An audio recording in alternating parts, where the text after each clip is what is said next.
Earth, our spinning home, hosting life amidst vast oceans that regulate our climate. Its companion, the Moon, controls tides and stabilizes seasons, making life as we know it possible. Beyond, the Sun, just one of 100 billion stars in the Milky Way, gives us light and life. Astonishingly, all the stars, planets, and galaxies we see make up just 5% of the universe. And its nearest stellar neighbor, Alpha Centauri, lies over 4 light-years away, a distance nearly incomprehensible. Our solar system, a fascinating family of celestial bodies, showcases the immense diversity of the cosmos. From the scorching deserts of Mercury to the gaseous expanse of Jupiter, and from the icy reaches of Neptune to the mysterious Kuiper belt beyond, each member plays its part in this cosmic dance. Encircling the Sun, these worlds hold clues to the origins of our universe and perhaps even the secrets of life itself. As we marvel at the wonders of our own celestial neighborhood, we also peer further into the cosmos, seeking to uncover its greatest mysteries. Let us now embark on a journey through the halls of the solar system, exploring its planets, moons, and the boundless beauty of the universe beyond. Jupiter, the largest planet in our solar system, looms as a colossal mystery in the cosmos. Composed almost entirely of gas, this immense world, 11 times larger than Earth. With 400 miles per hour winds and storms larger than Earth itself, Jupiter is a chaotic realm of extremes. Its Great Red Spot, a massive storm persisting for centuries, boasts winds of 250 miles per hour and is vast enough to swallow Earth 3 times over. Beneath its swirling atmosphere lies a dense core surrounded by an ocean of liquid metallic hydrogen, a substance so strange it defies full comprehension. Surrounding this giant are 63 moons, 4 of which, Io, Europa, Ganymede, and Callisto, were studied in detail by NASA's Galileo mission. Each moon tells a story as captivating as the planet itself. Europa, with its icy surface, may hide a liquid ocean beneath, sparking questions about the possibility of alien life. Could life exist in its subsurface ocean, shielded from the harsh radiation of Jupiter's magnetic field? Meanwhile, Io, with its volcanic activity, spews plumes of sulfur dioxide hundreds of miles into space, painting its surface in red and yellow hues, earning the nickname the Pizza Moon. Galileo, launched aboard the Space Shuttle Atlantis in 1989, revolutionized our understanding of Jupiter and its moons. Before Galileo, missions like Pioneer and Voyager had revealed glimpses of Jupiter's mysteries, but they left more questions than answers. Galileo, however, broke new ground. Utilizing gravitational slingshots around Venus and Earth, the spacecraft embarked on a 6-year journey to Jupiter. Upon arrival, Galileo released a small probe into Jupiter's atmosphere, sending back vital data before being crushed by immense pressure. The timing of Galileo's mission was serendipitous.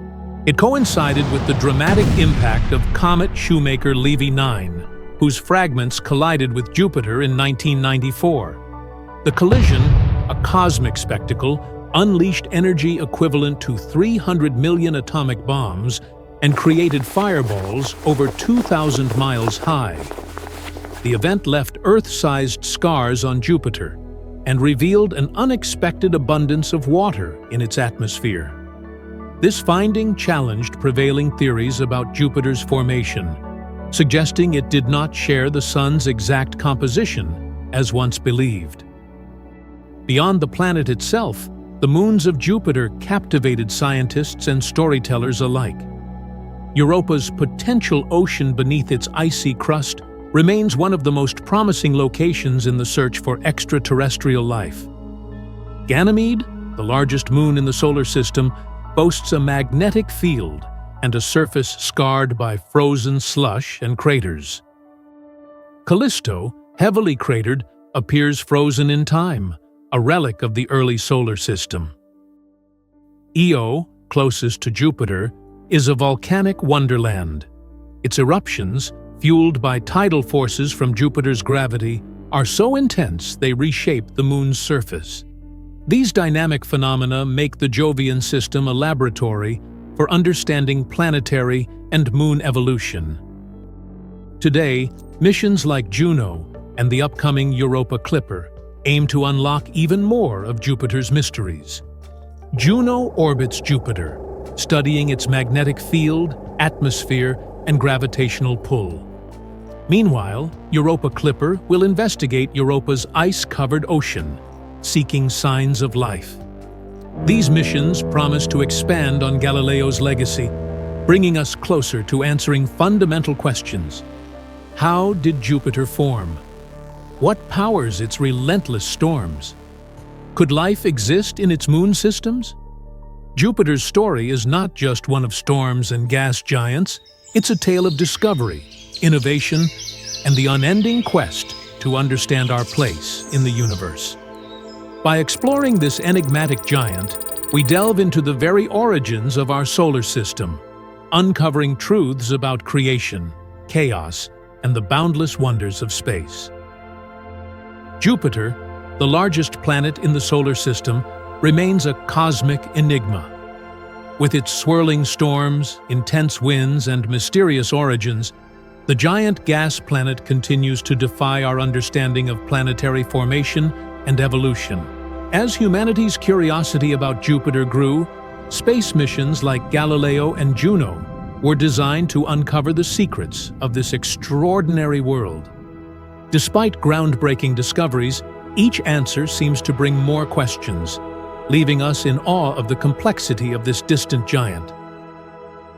1 year after the dramatic comet Shoemaker-Levy 9 impacts, Galileo approached Jupiter with a bold mission: to dive into its violent atmosphere and uncover its secrets. Scientists had learned from the comet's collision that Jupiter might hold 10 times more water than previously thought. If confirmed, this would challenge existing models of how Jupiter formed, forcing scientists to rewrite planetary science textbooks. Galileo's first task was clear: to directly measure Jupiter's atmospheric chemistry, including water content, wind speeds, and temperatures. To achieve this, the spacecraft deployed a small probe into Jupiter's atmosphere, a feat of engineering designed to withstand extreme conditions, at least temporarily. Scientists were confident the probe would encounter a layer of water vapor, hinted at by the comet's impact. But as the probe descended through the gas giant's thick clouds, it encountered something unexpected. Instead of water, the probe drifted through thin, dry gases, finding itself in a downdraft, a rare dry gap in the clouds. The lack of water was startling. Jupiter's atmosphere wasn't uniform as once assumed. It was a patchwork of dry areas and wet spots, with weather patterns that moved and shifted over time. Despite these surprises, the probe continued its descent, measuring wind speeds, chemical composition, and temperature variations as it plunged deeper into the planet's dense atmosphere. Less than an hour into its journey, the probe provided data that upended long-held theories about Jupiter's formation. It detected high proportions of heavier elements like argon, krypton, carbon, and nitrogen. This suggested that Jupiter's atmosphere was formed with materials originating from the outer reaches of the solar system. These findings challenged the idea that Jupiter formed solely in its current position near the Sun. For astronomers, this revelation was a bombshell. If Jupiter's atmosphere contained materials from the outer solar system, how did they get there? One theory suggested that Jupiter may have formed farther away, where temperatures were colder, and later migrated inward to its current orbit. Alternatively, comets and asteroids may have delivered these materials after Jupiter's formation. Regardless, the small probe's discoveries highlighted the complexity of planetary formation and reshaped our understanding of the solar system's early history. The probe's journey was brief but profound. After 58 minutes, it succumbed to the immense pressure and heat of Jupiter's atmosphere, burning up before it could provide definitive answers.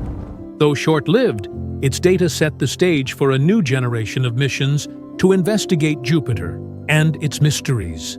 In 2011, NASA launched the Juno mission, equipped with advanced technology to answer the lingering questions left by Galileo. Juno's innovative microwave radiometer allowed scientists to scan for water across Jupiter's entire atmosphere, bypassing the limitations of a single probe's descent. This approach aimed to determine how much water Jupiter truly holds, a key piece of the puzzle in understanding the planet's origins. But Jupiter's mysteries extend beyond its atmospheric chemistry. Its weather system is unlike anything found on Earth. The Great Red Spot, the planet's most iconic feature, is a massive storm that has raged for over 300 years. With winds reaching 250 miles per hour, this storm is a testament to the planet's extreme conditions. Yet, the source of the Great Red Spot's longevity remains elusive. On Earth, storms dissipate within weeks due to energy loss and atmospheric conditions. Jupiter's storms, however, appear to draw energy from smaller storms in a cannibalistic process. These smaller thunderstorms, fueled by Jupiter's immense heat and rapid rotation, merge to form larger, more powerful systems. Observations from Galileo revealed that this process could explain the birth of vast storms like the Great Red Spot. Jupiter's rapid rotation, 22 times faster than Earth's, also contributes to the stability of its storms. In such a fast-spinning system, vortices like the Great Red Spot maintain coherence. Experiments simulating Jupiter's conditions, such as mixing colored dyes in a rotating tank of water, reveal how vortices can remain intact despite chaotic surroundings. Despite these insights, the mysteries of Jupiter's weather persist. How can storms last for centuries in such turbulent conditions? How do Jupiter's internal heat and atmospheric dynamics fuel these massive systems?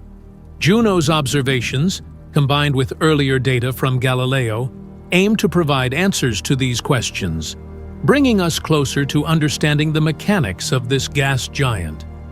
Jupiter's exploration is a testament to humanity's insatiable curiosity and ingenuity.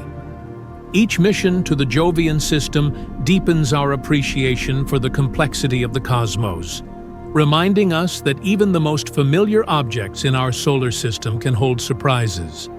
As Juno continues its mission, it promises to unlock more of Jupiter's secrets, from its water content to the forces driving its legendary storms. In the grand narrative of space exploration, Jupiter stands as both a challenge and an inspiration. Its sheer size, violent weather, and enigmatic origins make it a world of wonders, a beacon for scientists and dreamers alike. Through missions like Galileo and Juno, we are not just studying a distant planet, we are unraveling the story of our solar system and our place within it. The journey is far from over, and the discoveries yet to come will shape the future of planetary science for generations. As the largest planet in the solar system, Jupiter has long captivated scientists and astronomers.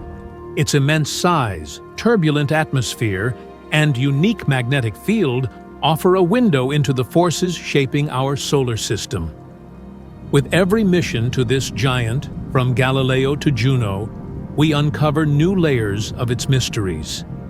Yet Jupiter continues to defy expectations, holding tightly to its secrets about storms, magnetic fields, and the dynamic worlds orbiting it. When Galileo reached Jupiter, it revolutionized our understanding of the planet.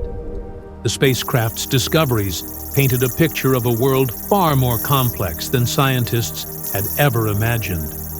One of its most striking revelations was the mechanism behind Jupiter's storms, particularly the Great Red Spot.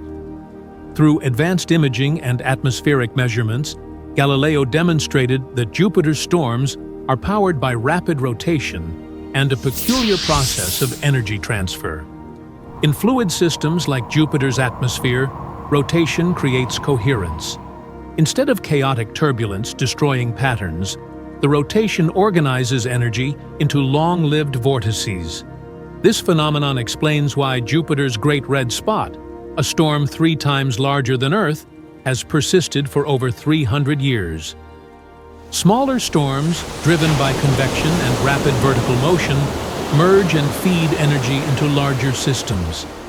These cannibalistic dynamics help maintain the planet's massive storms, creating a food chain of atmospheric energy unique to Jupiter. Yet, Galileo's findings extended beyond storms. The spacecraft explored Jupiter's iconic parallel red, white, and brown stripes, once thought to represent simple bands of rising and sinking gases. Instead, Galileo found a more nuanced reality. The planet's high-velocity winds, blowing in opposite directions, drag colorful gases across its surface, creating the visible stripes. Rising and sinking motions likely occur at different depths within the atmosphere, hinting at a layered structure scientists had not anticipated. Despite these breakthroughs, fundamental questions about Jupiter's inner workings remained unanswered. To probe deeper, NASA launched Juno in 2011, a mission designed to map Jupiter's atmosphere and magnetic field with unprecedented precision. Juno orbits Jupiter in elongated paths, flying over its poles and scanning sections of the planet with each pass. Its microwave radiometer can penetrate 350 miles into Jupiter's thick atmosphere, providing insights into its composition and dynamics. Through this approach, Juno aims to answer the long-standing question: how much water does Jupiter hold? Galileo's small probe had encountered a dry region, but Juno's global scans could reveal a more comprehensive picture. This missing piece is crucial for understanding how Jupiter formed and how planetary systems evolve. While atmospheric mysteries dominate Jupiter's story, its magnetic field presents an equally fascinating puzzle. Jupiter's magnetic field is the largest object in the solar system, stretching far beyond the planet itself. If visible to the naked eye, it would appear larger than the Moon from Earth. This immense field, generated deep within Jupiter's core, is unlike Earth's magnetic field, which arises from the motion of molten iron. Jupiter's magnetic field originates from its metallic hydrogen core. Under extreme pressure, hydrogen behaves like a liquid metal, generating powerful electrical currents that create the magnetic field. These currents manifest as a magnetosphere that extends across the solar system, capturing charged particles and gases from the surrounding space. Jupiter's magnetosphere is so vast that it stretches all the way to Saturn's orbit, influencing the environment of its neighboring planet. This magnetic field also interacts with Jupiter's moons, particularly Io, the closest of the 4 largest moons. Io's intense volcanic activity releases sulfur dioxide, which is drawn into Jupiter's magnetosphere and funneled toward its poles.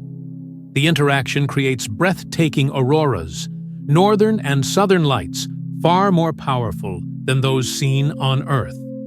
Juno's close passes through Jupiter's magnetic field allow scientists to analyze these auroras, providing valuable insights into the planet's dynamic processes.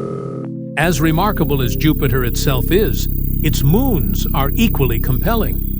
Orbiting the gas giant are 63 moons, some of which are worlds unto themselves. The 4 largest, Ganymede, Callisto, Io, and Europa, are particularly intriguing. each presenting unique geological features and mysteries. These moons defy expectations, challenging assumptions about what moons should be. Ganymede, the largest moon in the solar system, is a world of mountains, valleys, craters, and frozen lava flows. If it orbited the Sun instead of Jupiter, it would be classified as a planet. Galileo's magnetometer revealed something extraordinary. Ganymede has its own magnetic field, the only moon in the solar system to possess one. This discovery was surprising because Ganymede should have cooled and solidified billions of years ago. Its magnetic field suggests the presence of a molten core, reshaping scientists' understanding of its evolution. Beneath Ganymede's rocky crust lies another surprise, a subsurface ocean of liquid water. This second, varying magnetic field detected by Galileo hinted at the presence of a conductive layer, likely a salty ocean hidden beneath the ice. The discovery of this ocean raises tantalizing questions about the potential for life in these hidden depths. Moving outward, Callisto, the most distant of Jupiter's 4 largest moons, offers a stark contrast to Ganymede. Its surface is ancient and heavily cratered, making it the oldest landscape in the solar system. Yet, Callisto remains geologically active, defying expectations for a small, cold moon. The reasons for its activity remain unclear, adding another layer of mystery to the Jovian system. Closer to Jupiter, Io is a volcanic powerhouse. Its surface is constantly reshaped by eruptions, fueled by the gravitational tug-of-war between Jupiter and its neighboring moons. Io's intense volcanic activity releases sulfur dioxide, creating a dynamic atmosphere and influencing Jupiter's magnetosphere. The bright plumes of sulfur and volcanic deposits give Io its distinctive, colorful appearance, earning it the nickname the Pizza Moon. Perhaps the most intriguing moon of all is Europa. Beneath its icy surface lies a vast ocean, potentially holding twice as much water as all of Earth's oceans combined. This subsurface ocean, kept warm by tidal forces, is one of the most promising locations in the search for extraterrestrial life. Europa's surface features suggest active geology, with cracks and ridges hinting at dynamic processes beneath the ice. NASA's upcoming Europa Clipper mission will explore this enigmatic moon, searching for signs of habitability and life. Jupiter and its moons represent a microcosm of the solar system's diversity and complexity. Each mission, from Galileo to Juno, has expanded our understanding of these alien worlds. Yet, the more we learn, the more questions arise. How did Jupiter form? What sustains its powerful storms and magnetic fields? Could life exist in the oceans of Europa or the depths of Ganymede? As Juno continues its mission, and new missions like Europa Clipper prepare to launch, humanity stands on the brink of answers that could reshape our understanding of the universe. Jupiter, with its storms, stripes, and magnetic might, remains a world of wonders, offering an endless source of discovery and inspiration. Through its exploration, we not only unlock the secrets of a distant giant, but also gain a deeper appreciation for the forces that shaped our own world and the cosmos beyond.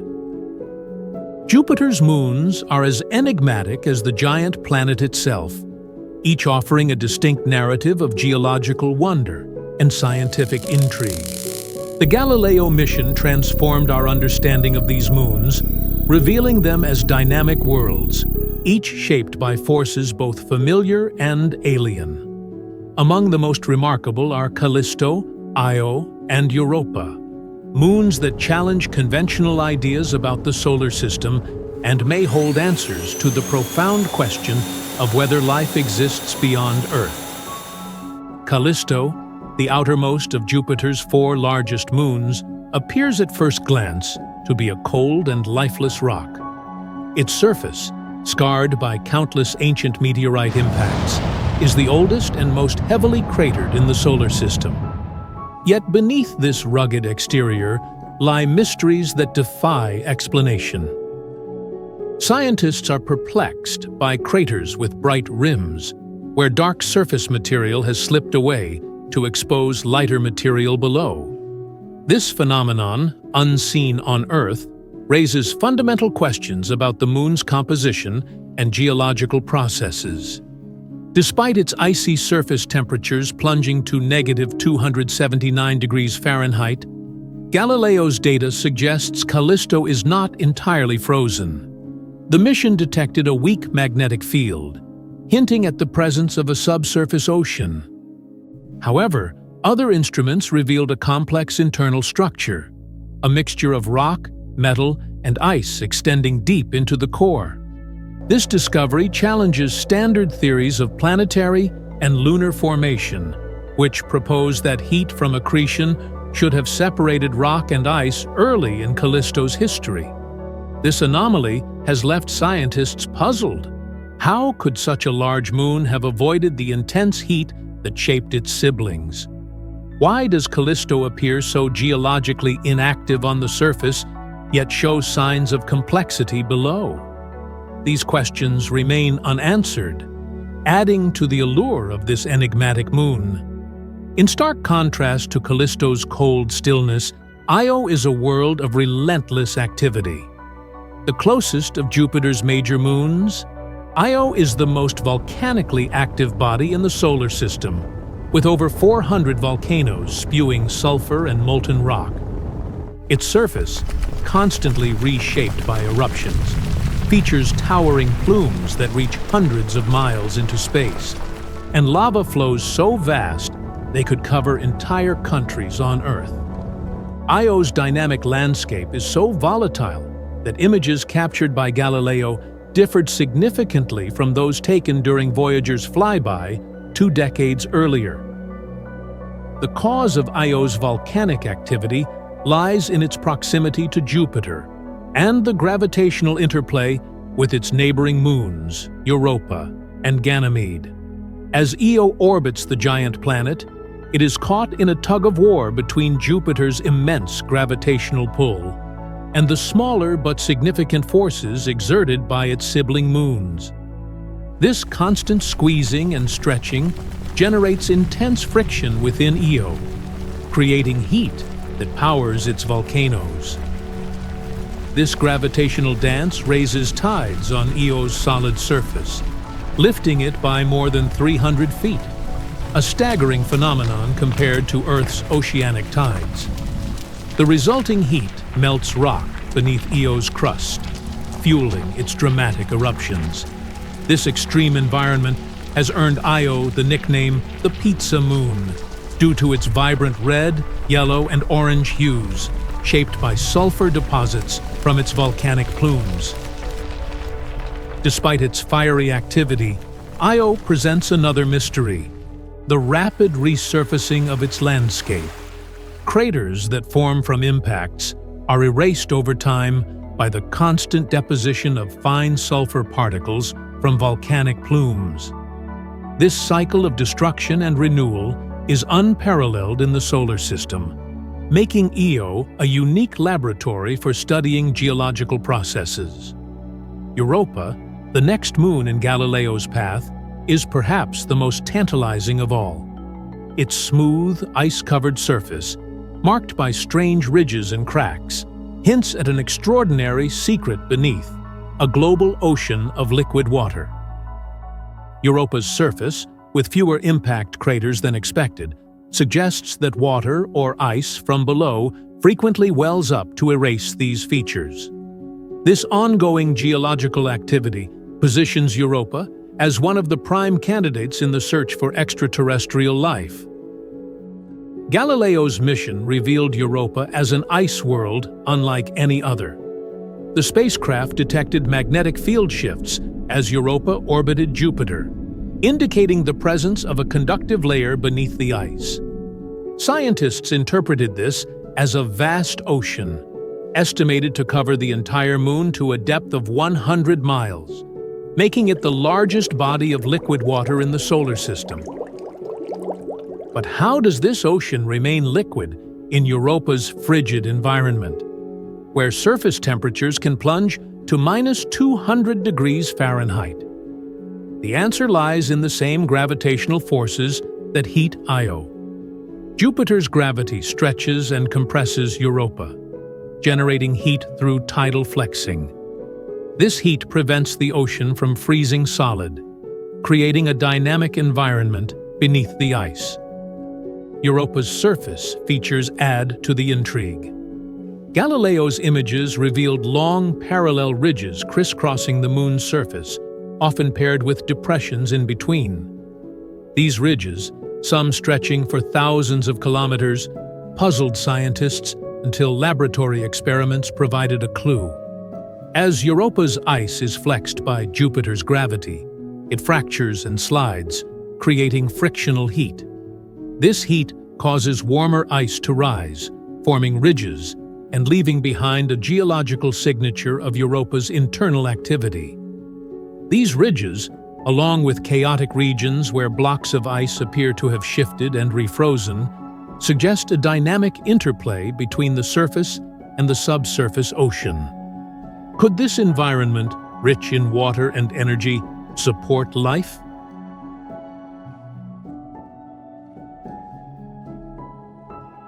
The presence of liquid water, combined with potential chemical nutrients from the seafloor, raises the possibility that Europa's ocean could harbor microbial or even more complex organisms. Jupiter's moons offer a breathtaking variety of environments, each shaped by unique forces yet connected by their shared gravitational relationship with the giant planet. Callisto, Io, and Europa, though starkly different, each reveal new insights into the complexity of planetary systems.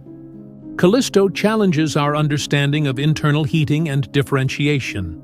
Io redefines the limits of volcanic activity and tidal heating. Europa opens the door to the possibility of life in oceans hidden beneath icy crusts. Together, these moons expand our perspective on the potential diversity of worlds beyond Earth. As missions like Europa Clipper prepare to further explore Europa, the Jovian system remains a focal point for unraveling the mysteries of the cosmos.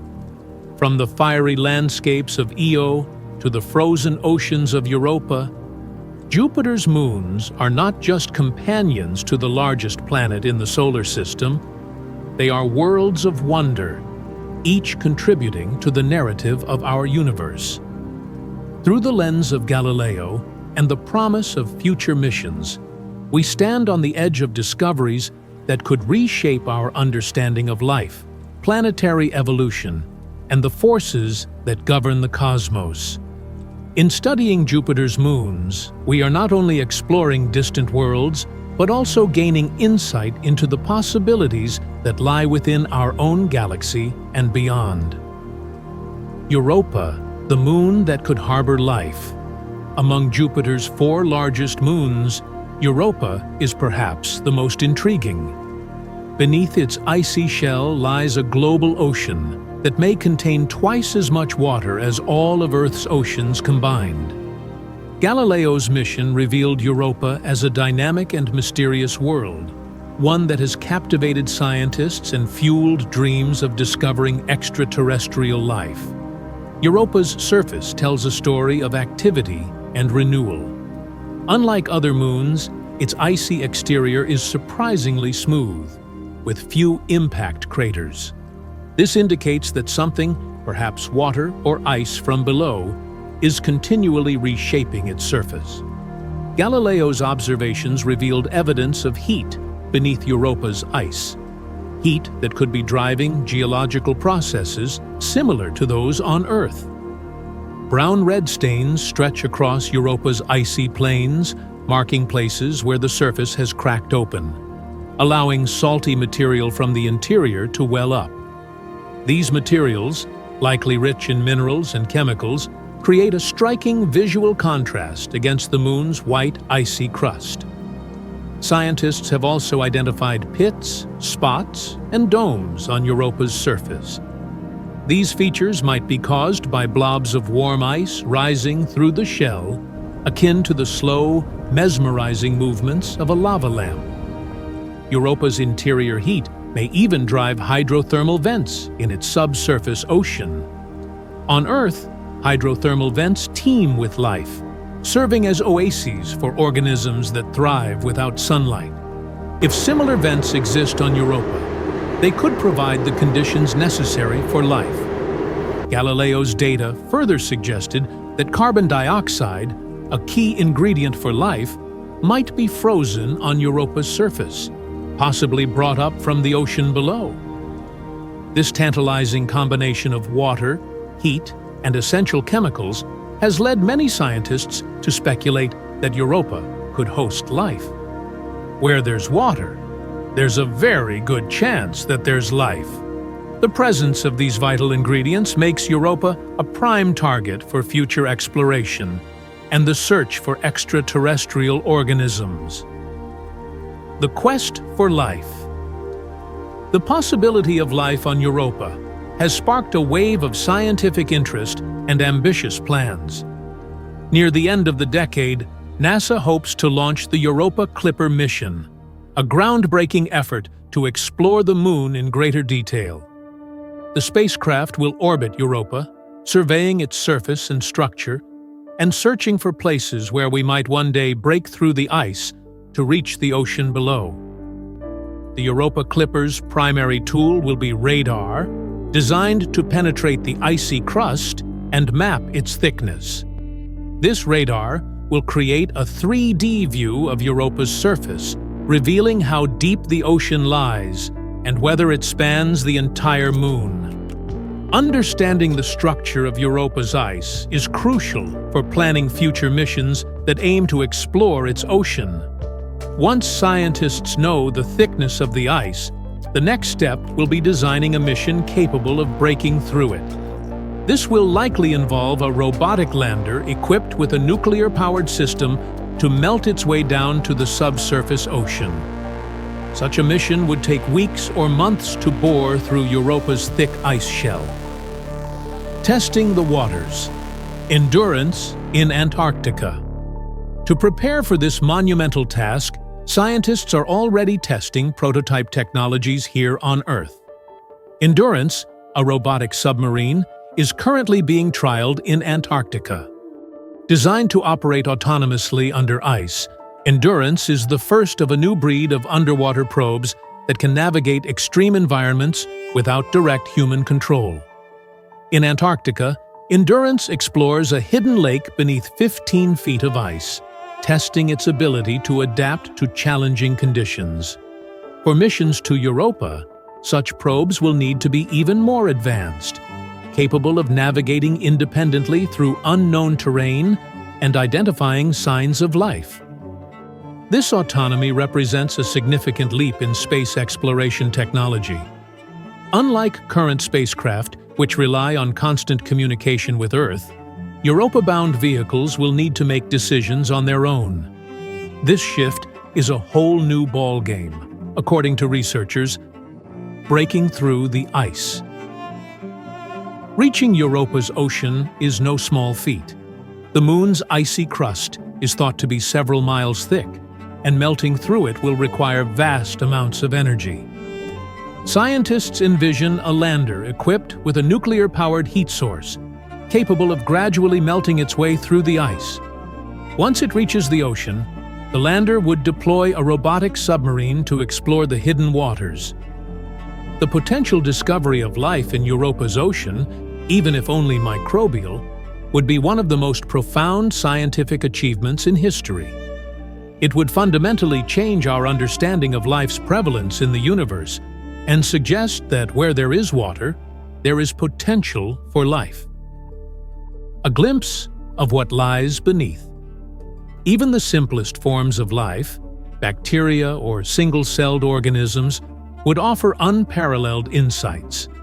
Such a discovery would demonstrate that life is not unique to Earth and could exist in environments once thought inhospitable. Europa's ocean, shielded from radiation by miles of ice, may be one of the most promising places in the solar system to find such life. While microbial life would be fascinating, scientists cannot rule out the possibility of more complex organisms. Could there be simple multicellular organisms, or even something akin to primitive marine life swimming beneath Europa's icy shell? The idea is speculative, but it underscores the vast potential of Europa's unexplored ocean. The profound implications. If life exists on Europa, it would have profound implications for our understanding of biology and the potential for life elsewhere. It would suggest that life is not a rare cosmic anomaly, but rather a common outcome in the right conditions. Such a discovery would raise new questions. How did life arise on Europa? Did it evolve independently? Or was it seeded by cosmic processes that also influenced Earth? Jupiter and its moons have already reshaped our understanding of the solar system. Europa, with its hidden ocean and tantalizing signs of habitability, represents the next frontier in this journey. As missions like the Europa Clipper and future landers take us closer to answers, the possibility of finding life beyond Earth feels more tangible than ever. Through Europa, we may finally address one of humanity's oldest questions. Are we alone in the universe? If Europa's ocean holds even the simplest life forms, it would suggest that life could exist wherever conditions are right, on countless worlds across the cosmos. This realization would not only transform our understanding of biology, but also deepen our appreciation of the interconnectedness of life and the vast potential of the universe. Diamonds. Nature's wonder and science's new frontier. Diamonds have long been revered for their beauty, rarity, and durability. These gems, formed over billions of years under immense heat and pressure deep within the Earth, are among the hardest natural substances known. Their brilliance has made them symbols of wealth, love, and power. But beyond their aesthetic appeal, diamonds possess remarkable physical and chemical properties that make them invaluable to science and technology. As humanity ventures further into the age of innovation, the potential of diamonds extends far beyond jewelry. Diamonds are unique materials. They are 4 times harder than any other mineral on Earth, making them unparalleled in their ability to withstand wear and tear. They resist corrosion, are excellent thermal conductors, and, in some cases, can even conduct electricity. Their exceptional properties arise from their crystal structure, a tightly bonded lattice of carbon atoms. This combination of hardness, transparency, and thermal conductivity makes diamonds not just rare, but also incredibly versatile. While natural diamonds continue to captivate, the focus of modern science is shifting toward synthetic diamonds. These lab-grown diamonds are created by replicating the natural process, compressing carbon under high temperatures and pressures, or using chemical vapor deposition (CVD) techniques. Synthetic diamonds can be manufactured in controlled environments, allowing scientists to engineer them for specific applications. Unlike natural diamonds, which often contain flaws, synthetic diamonds can be produced with greater purity and consistency, opening up new possibilities for innovation. One area where synthetic diamonds could revolutionize technology is in the field of semiconductors. Semiconductors are the backbone of modern electronics, found in everything from smartphones to supercomputers. For decades, silicon has been the material of choice for semiconductors due to its availability and ease of manufacturing. However, silicon has limitations. It becomes inefficient at high temperatures and struggles to handle large amounts of electrical current. This is where diamonds come in. Diamonds have the potential to replace silicon in semiconductors due to their superior properties. Blue diamonds, in particular, are rich in boron, a chemical element that enables them to conduct electricity. Unlike pure white diamonds, which are insulators, boron-rich blue diamonds allow electrical currents to flow, making them excellent candidates for electronic components. Additionally, diamonds are outstanding thermal conductors, transferring heat more efficiently than any other material. This means that diamond-based semiconductors could handle higher power levels without overheating, enabling faster and more reliable devices. The advantages of diamond semiconductors extend beyond performance. Diamonds can operate in extreme conditions, tolerating temperatures above 1,800 degrees Fahrenheit and resisting radiation damage. These qualities make them ideal for use in high-stress environments, such as spacecraft, deep-sea exploration equipment, and military applications. In a world increasingly reliant on advanced technology, diamond semiconductors could redefine the limits of electronic performance. Another promising application of synthetic diamonds lies in their ability to revolutionize heat management. Heat is a significant challenge in modern electronics, as components generate more heat than traditional materials can dissipate. For instance, laptops and smartphones rely on intricate cooling systems to prevent overheating, which can degrade performance and shorten the lifespan of devices. Diamonds, with their unparalleled thermal conductivity, could provide a solution. By incorporating diamond coatings or components into electronic devices, manufacturers could improve heat dissipation, enabling the creation of smaller, faster, and more efficient gadgets. Diamonds' potential extends even further, to quantum computing and advanced optics. Their unique optical properties, including their ability to transmit light without significant scattering, make them ideal for high-performance lenses and laser systems. Additionally, diamonds can host defects, such as nitrogen vacancy centers, which are incredibly sensitive to magnetic fields and quantum states. These defects are the foundation of diamond-based quantum sensors and quantum computers, technologies that could revolutionize fields ranging from medicine to cryptography. While diamonds' properties are extraordinary, they are not without challenges. Natural diamonds are rare and expensive, limiting their practical applications. Synthetic diamonds, though more accessible, still require significant energy and resources to produce. However, advancements in production techniques are making lab-grown diamonds more affordable and scalable, bringing their revolutionary potential closer to reality. One of the most famous diamonds, the Hope Diamond, exemplifies the unique properties that make diamonds so fascinating. This 45.5 2-carat blue diamond, displayed at the Smithsonian Institution, is one of the largest and most valuable gems in the world. Beyond its beauty, the Hope Diamond has unusual properties, such as phosphorescence, a phenomenon where the diamond emits an orange-red glow after exposure to ultraviolet light. This glow, once attributed to superstition, is now understood to result from the interaction of boron and nitrogen within the diamond. Boron, a key element in blue diamonds, not only gives them their color but also makes them electrical conductors. This property sets them apart from traditional white diamonds, which are electrical insulators.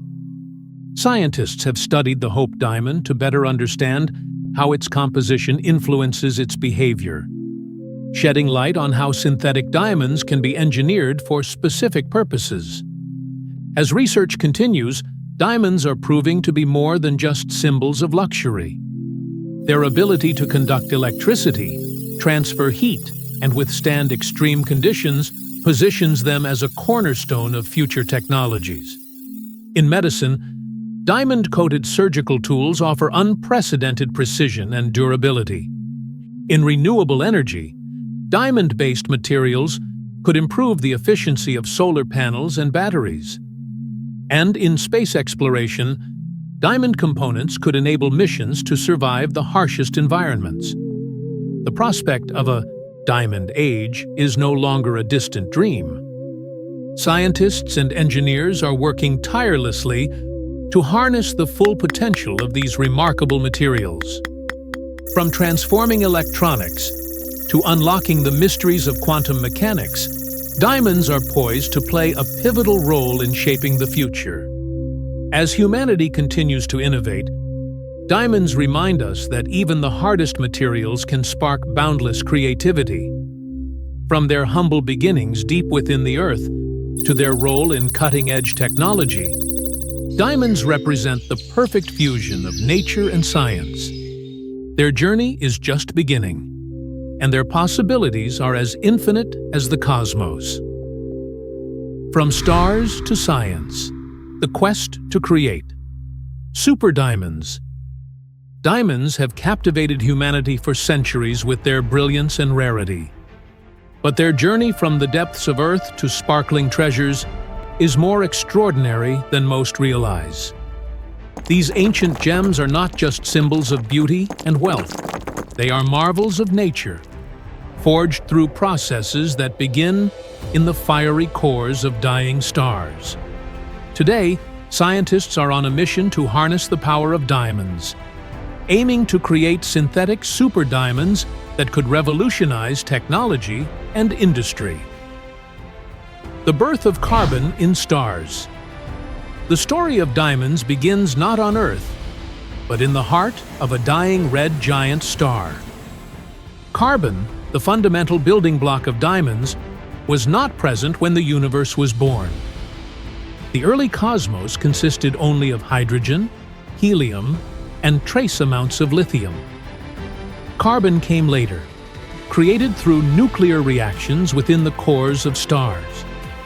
As a red giant nears the end of its life, its core, rich in helium, undergoes dramatic changes. Nuclear reactions fuse helium into carbon, transforming the star into a factory for this essential element.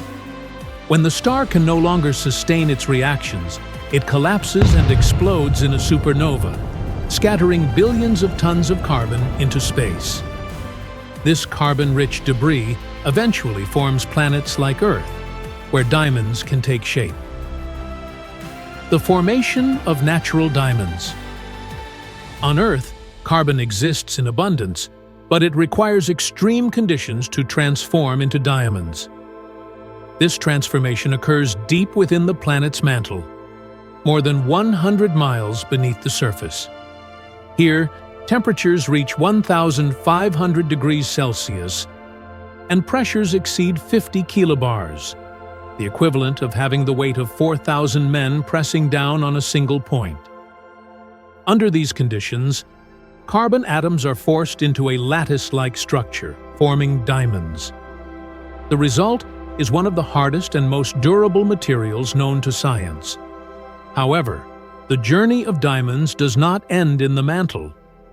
They must travel to the surface through volcanic eruptions that propel them upward, encased in a rock called kimberlite. This process, though rare, is nature's way of bringing diamonds to light.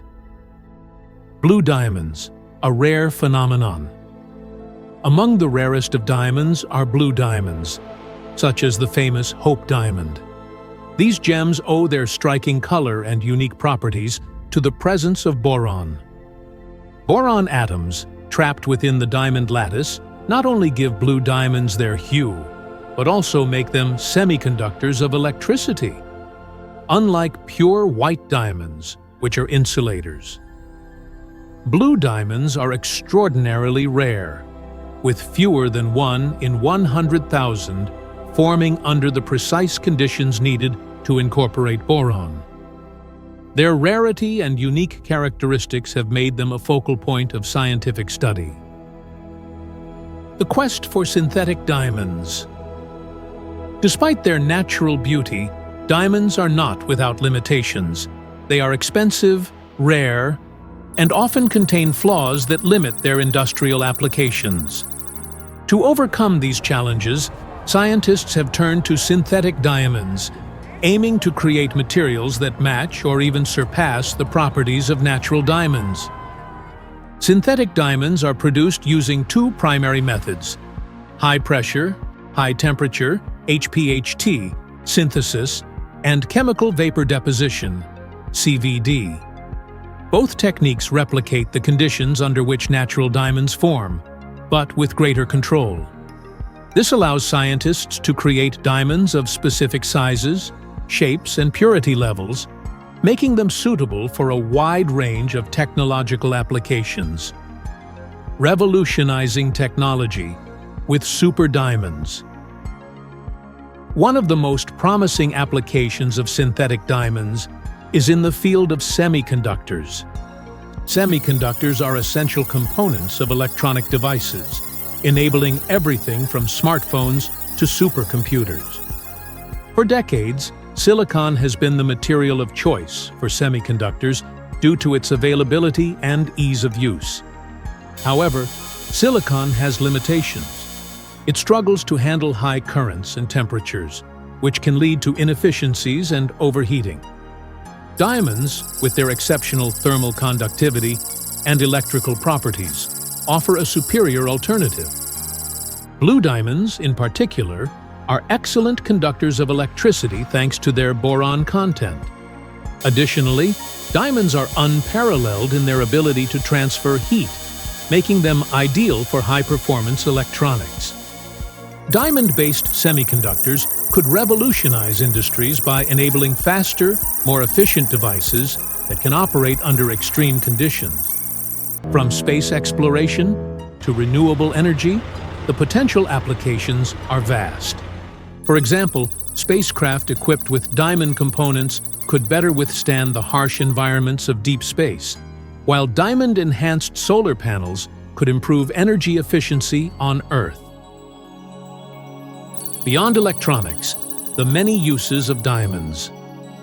Diamonds' unique properties extend far beyond semiconductors. In medicine, diamond-coated surgical tools offer unmatched precision and durability, reducing the risk of contamination and wear. In optics, diamonds' ability to transmit light without significant scattering makes them ideal for high-performance lenses and laser systems. Diamonds also play a role in the emerging field of quantum technology. Defects in their crystal structure, such as nitrogen vacancy centers, make diamonds highly sensitive to magnetic fields and quantum states. These properties are being leveraged to develop diamond-based quantum sensors and computers, which could revolutionize fields like cryptography, navigation, and medical imaging. Challenges and opportunities. Despite their potential, synthetic diamonds face significant challenges. Producing them requires substantial energy and resources, making them costly to manufacture. However, advances in production techniques are driving down costs and increasing scalability. As these methods improve, synthetic diamonds are becoming more accessible, paving the way for broader adoption in various industries. One of the earliest breakthroughs in synthetic diamond production came in the 1950s, when General Electric launched Project Superpressure. After years of research, GE successfully created the first synthetic diamond by subjecting graphite to extreme heat and pressure, replicating the conditions found in Earth's mantle. This achievement marked the beginning of a new era in materials science, demonstrating that nature's processes could be replicated and even improved by human ingenuity. From the cosmos to the future. The journey of diamonds, from their formation in dying stars to their use in cutting-edge technologies, reflects humanity's ability to harness nature's wonders for progress. As scientists continue to refine their methods, the dream of creating super diamonds that can transform industries is becoming a reality. These synthetic gems hold the promise of revolutionizing electronics, medicine, energy, and more. They remind us that even the rarest and most beautiful materials have untapped potential, waiting to be discovered and utilized. In this new diamond age, The brilliance of these gems goes far beyond their sparkle. They represent the fusion of natural processes and scientific innovation, a testament to what humanity can achieve when curiosity and creativity converge. From deep within the earth to the stars above, diamonds are not just treasures of the past, they are keys to the future. Super diamonds, unlocking potential beyond nature.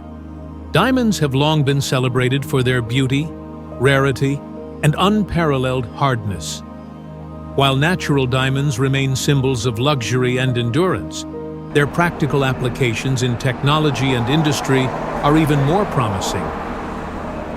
Scientists are now pushing the boundaries of what diamonds can do, striving to create synthetic super diamonds that mimic or surpass their natural counterparts.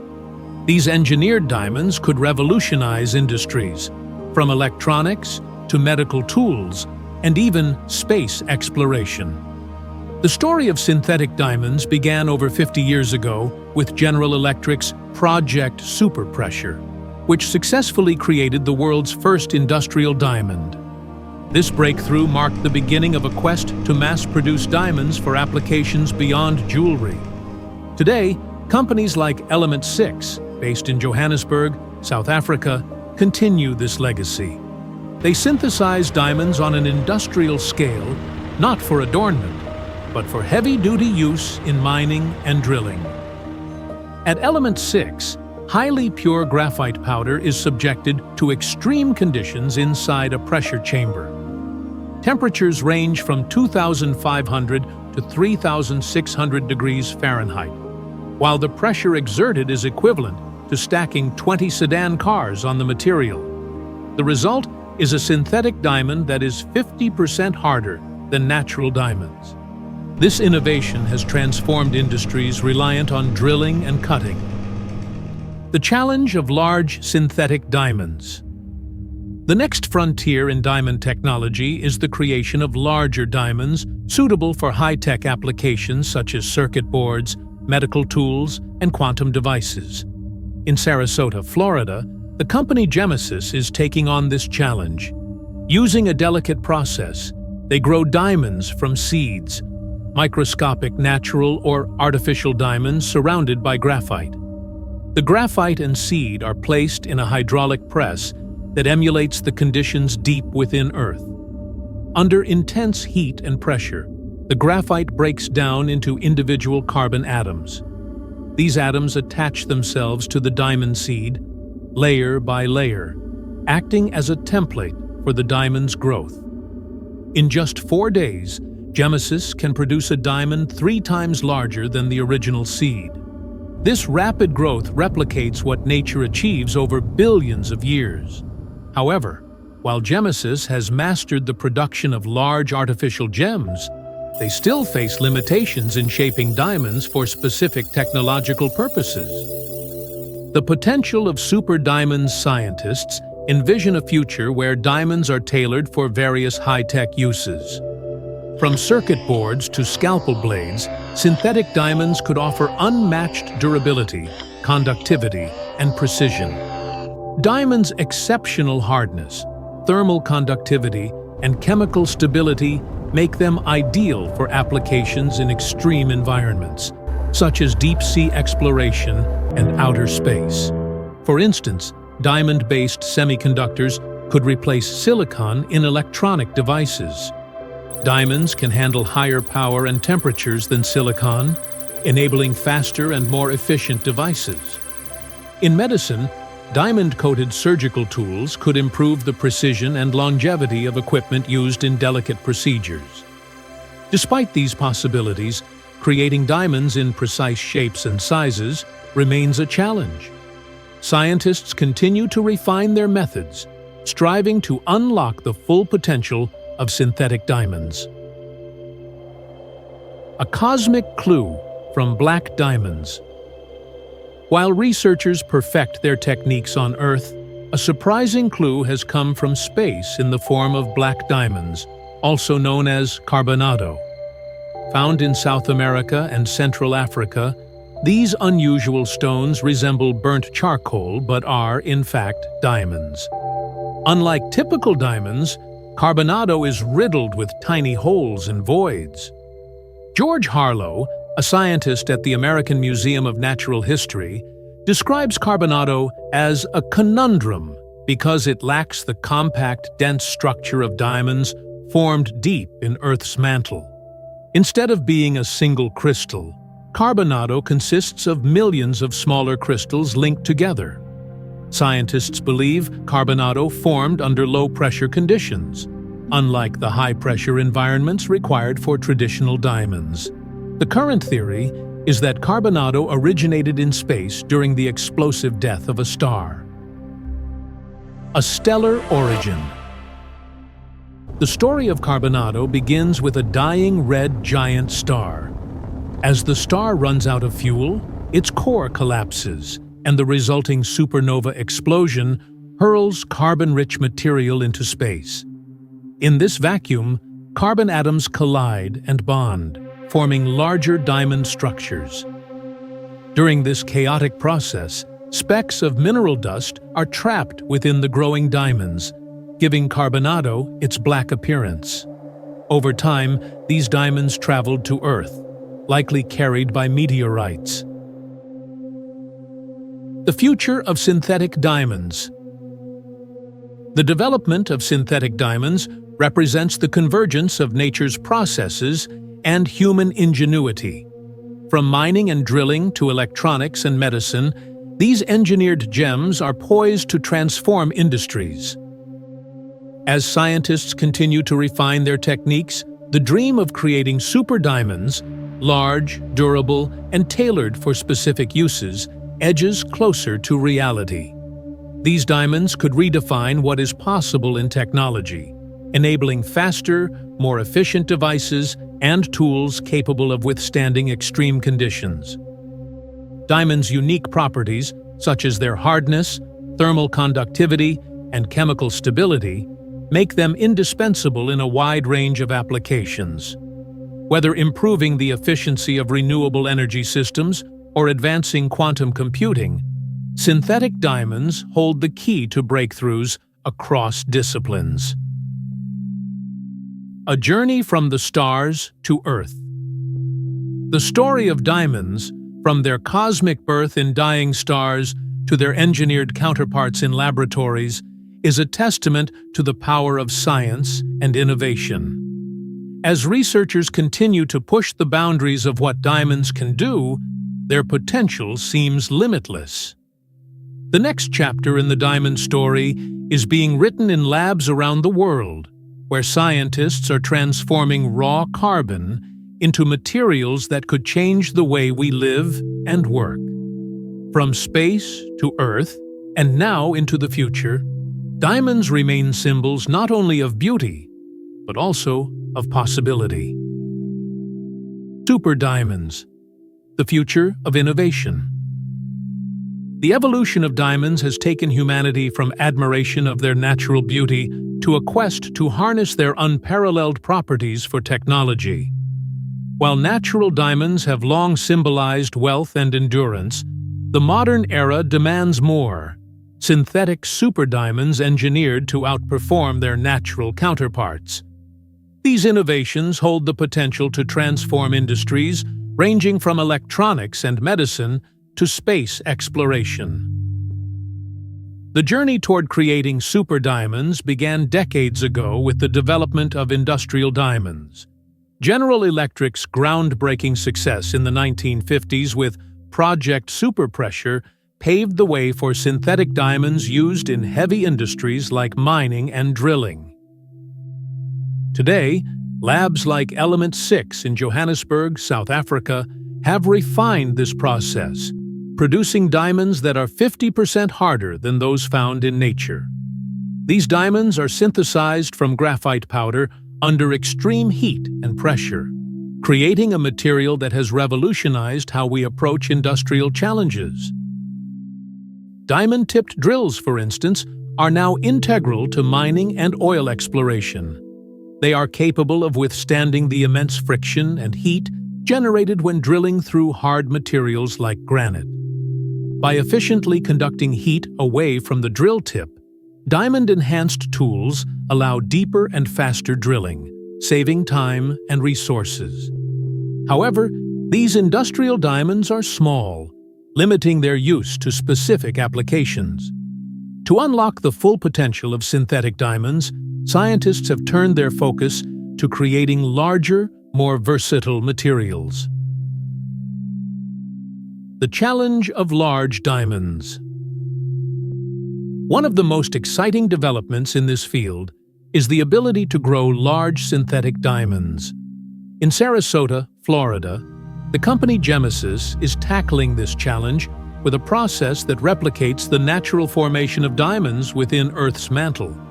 Their method starts with a microscopic diamond seed, either natural or artificial, surrounded by graphite. The seed and graphite are placed inside a hydraulic press, where they are subjected to extreme temperatures and pressures. Under these conditions, the graphite breaks down into individual carbon atoms. These atoms attach to the diamond seed, layer by layer, using it as a template. Over 4 days, Genesis can produce a diamond 3 times larger than the original seed.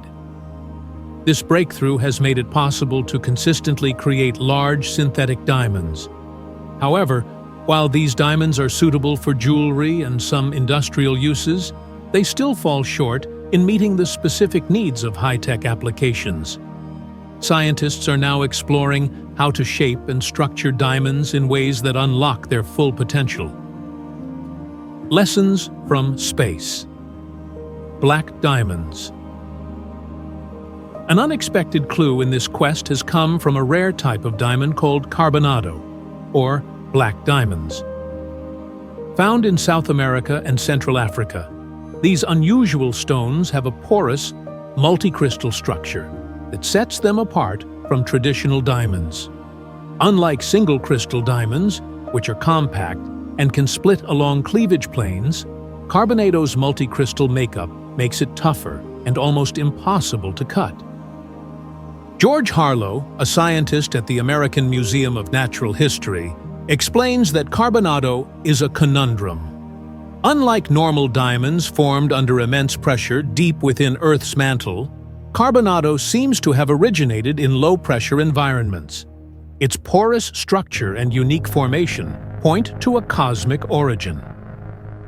Current theories suggest that carbonado formed during the explosive death of a star. When a red giant collapses and explodes in a supernova, it hurls carbon-rich material into the vacuum of space. In this low-pressure environment, carbon atoms collide and bond, forming multi-crystal diamonds. Mineral dust becomes trapped within the growing crystals, giving carbonado its black appearance.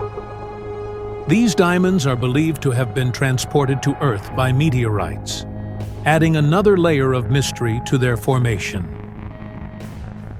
From space to labs. Redefining diamond creation. The study of carbonado has inspired a new approach to creating synthetic diamonds. Scientists have realized that pressure isn't always necessary to form diamonds. Instead, they can simulate the vacuum of space using a process called chemical vapor deposition, CVD. CVD begins with a tiny diamond seed placed inside a vacuum chamber slightly below atmospheric pressure. The chamber is heated to 3,600 degrees Fahrenheit, and carbon-bearing gases, such as methane and hydrogen, are pumped in. Microwaves bombard the gases, causing their molecules to collide and release carbon atoms. These atoms settle on the diamond seed, gradually forming a new diamond layer by layer. Unlike traditional methods, CVD allows scientists to grow diamonds in shapes and sizes not found in nature. At the U.S. Naval Research Laboratory in Washington, D.C., researchers are using this method to create wafer-thin diamond sheets. Starting with a silicon wafer coated in diamond seeds, the CVD process grows a mesh of interconnected diamond crystals. These diamond sheets are less than a 50th of an inch thick, but can be made up to 8 inches wide. Their shape is determined by the template, making them ideal for replicating silicon wafers used in microchips. These super diamonds are tougher than natural diamonds, conduct electricity, and resist extreme heat, making them perfect for advanced technology. The advantages of super diamonds.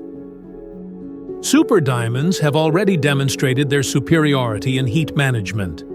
In one experiment, a synthetic diamond plate and a copper plate were placed in ice and attached to a thermal imaging device.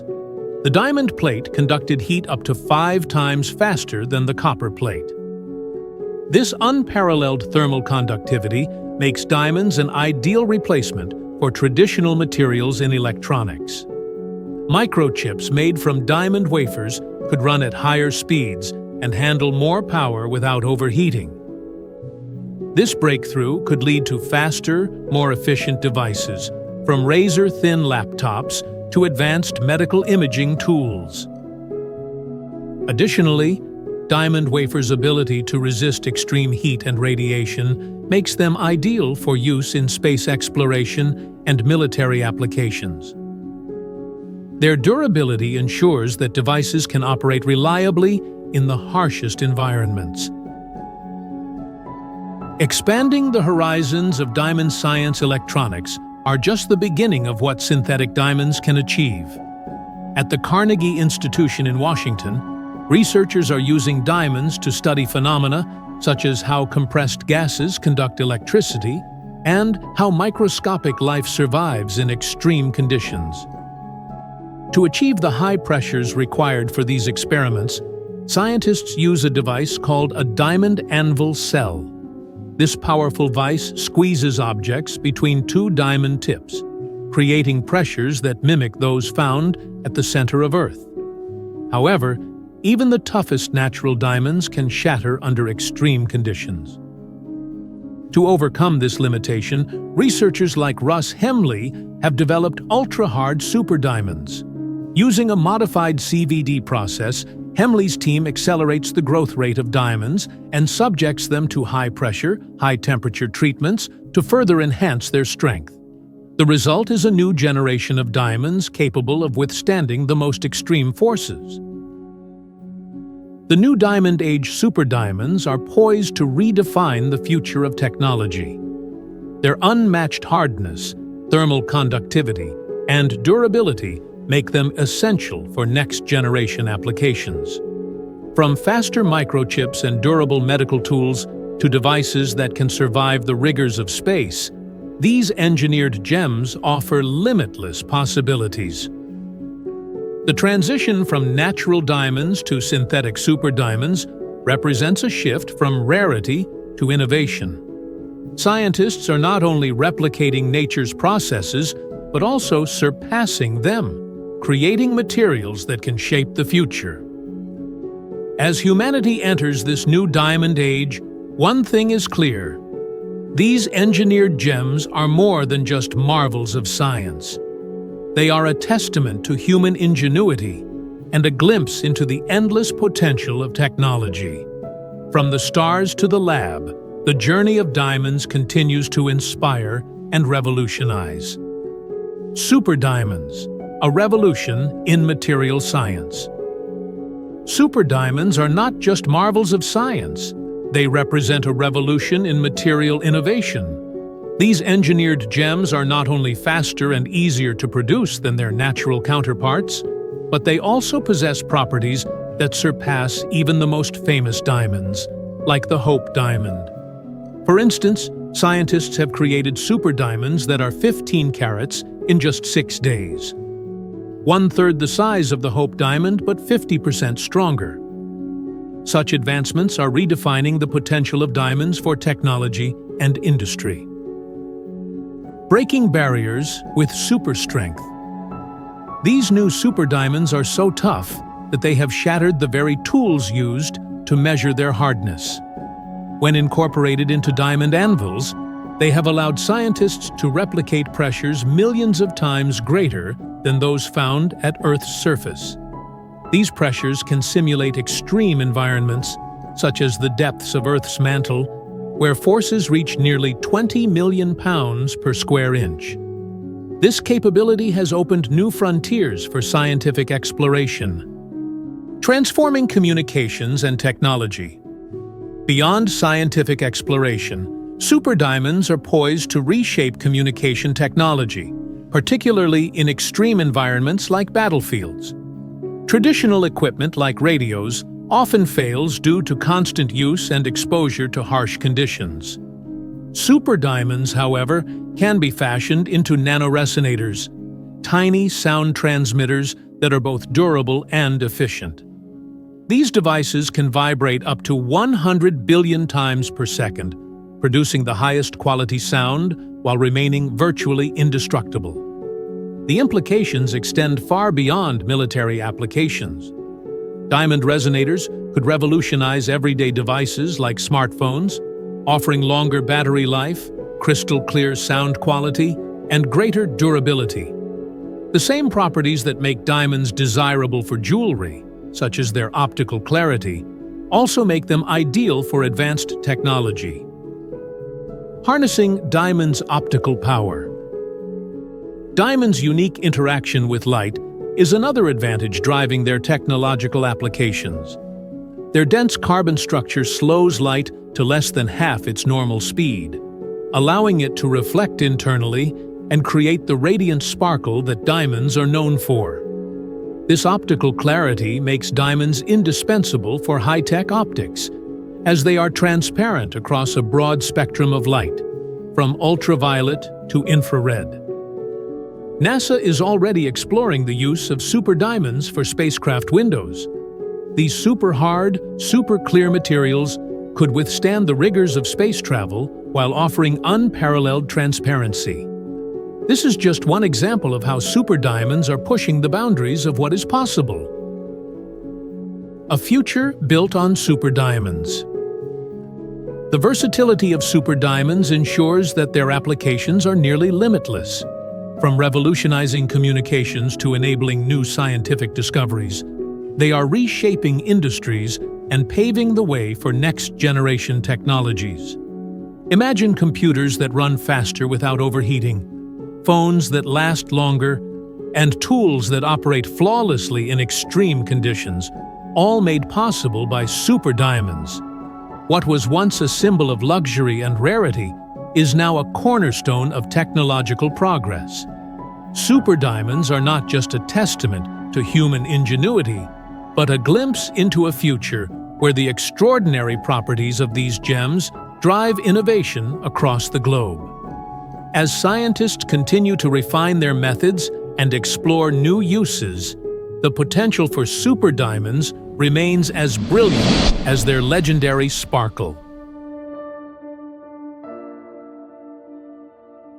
Venus, often called Earth's twin, presents one of the greatest mysteries of the solar system. Once thought to be similar to Earth in size, composition, and potentially environment, Venus is now a harsh, unforgiving world.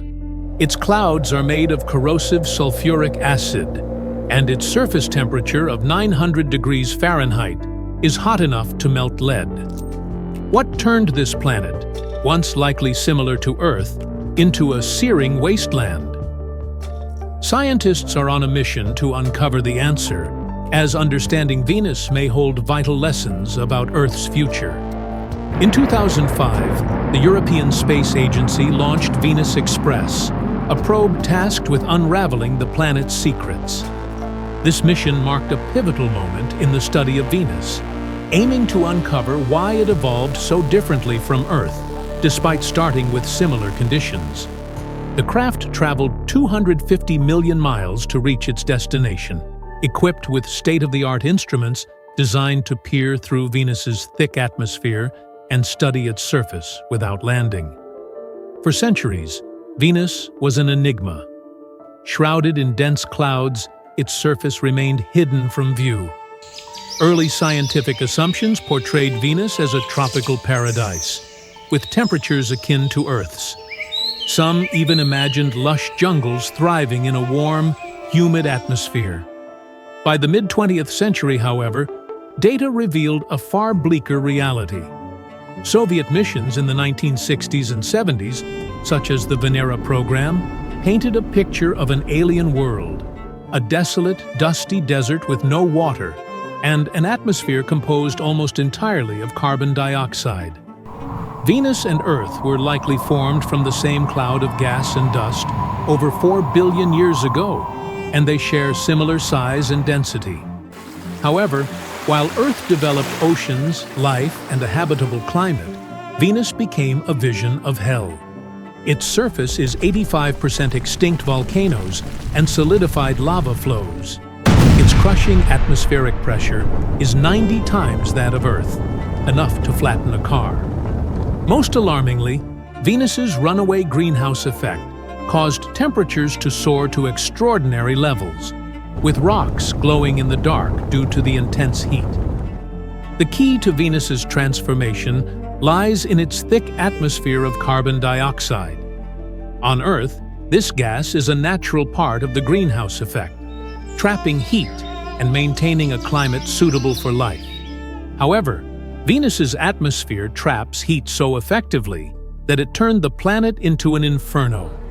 While Earth's carbon dioxide levels are causing slight warming, Venus serves as a cautionary tale of what happens when the greenhouse effect spirals out of control.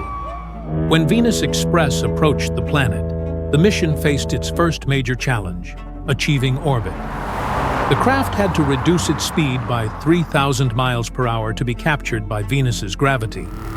Too fast, and it would fly past into deep space. Too slow, and it would crash into the planet's surface. The team on Earth anxiously waited as the spacecraft disappeared behind Venus for 10 minutes during the braking maneuver. Finally, Venus Express re-established communication, signaling that it had successfully entered orbit. The spacecraft's elliptical path brought it as close as 155 miles above the planet's surface, allowing its instruments to study Venus in unprecedented detail. This mission was a technological leap forward from earlier efforts. Unlike past probes that had short lifespans due to Venus's extreme conditions, Venus Express was designed to observe the planet from orbit, safe from the crushing pressure and intense heat. One of its groundbreaking tools was an infrared imaging system, which allowed scientists to see through the dense clouds obscuring Venus's surface. Infrared light can penetrate the thinner areas of the cloud cover, revealing the planet's lower atmosphere and surface features in 3D for the first time. These observations shed light on Venus's geological history, including its volcanic activity and how its atmosphere interacts with the surface. The mission's findings were startling. Venus's surface is not only scorched, but appears dynamic in ways scientists are still trying to understand. Volcanoes, though extinct, may still influence the atmosphere, while the thick clouds of sulfuric acid create an otherworldly environment where sunlight struggles to penetrate. Understanding how Venus evolved from a potentially Earth-like world into a hellish wasteland is crucial for understanding Earth's future. Could the two planets' fates be linked? Venus Express provided data suggesting that the runaway greenhouse effect played a central role in Venus's transformation. If similar processes were to take hold on Earth due to unchecked carbon emissions, our planet could follow a similar trajectory. The mission also raised profound questions about habitability and life elsewhere in the solar system. Could Venus have once harbored oceans or microbial life before its climate catastrophically changed? If so, studying Venus could help scientists identify similar processes on exoplanets in distant star systems. Venus Express was not just a scientific triumph, but a warning. It demonstrated the fragility of planetary systems and how small changes in atmospheric composition can lead to dramatic, irreversible consequences. The data it gathered has deepened our understanding of Venus, while providing invaluable insights into Earth's climate challenges. The lessons from Venus are clear. While our planet remains habitable, the balance is delicate. Venus stands as a stark reminder of what can happen when a planet's atmosphere spins out of control.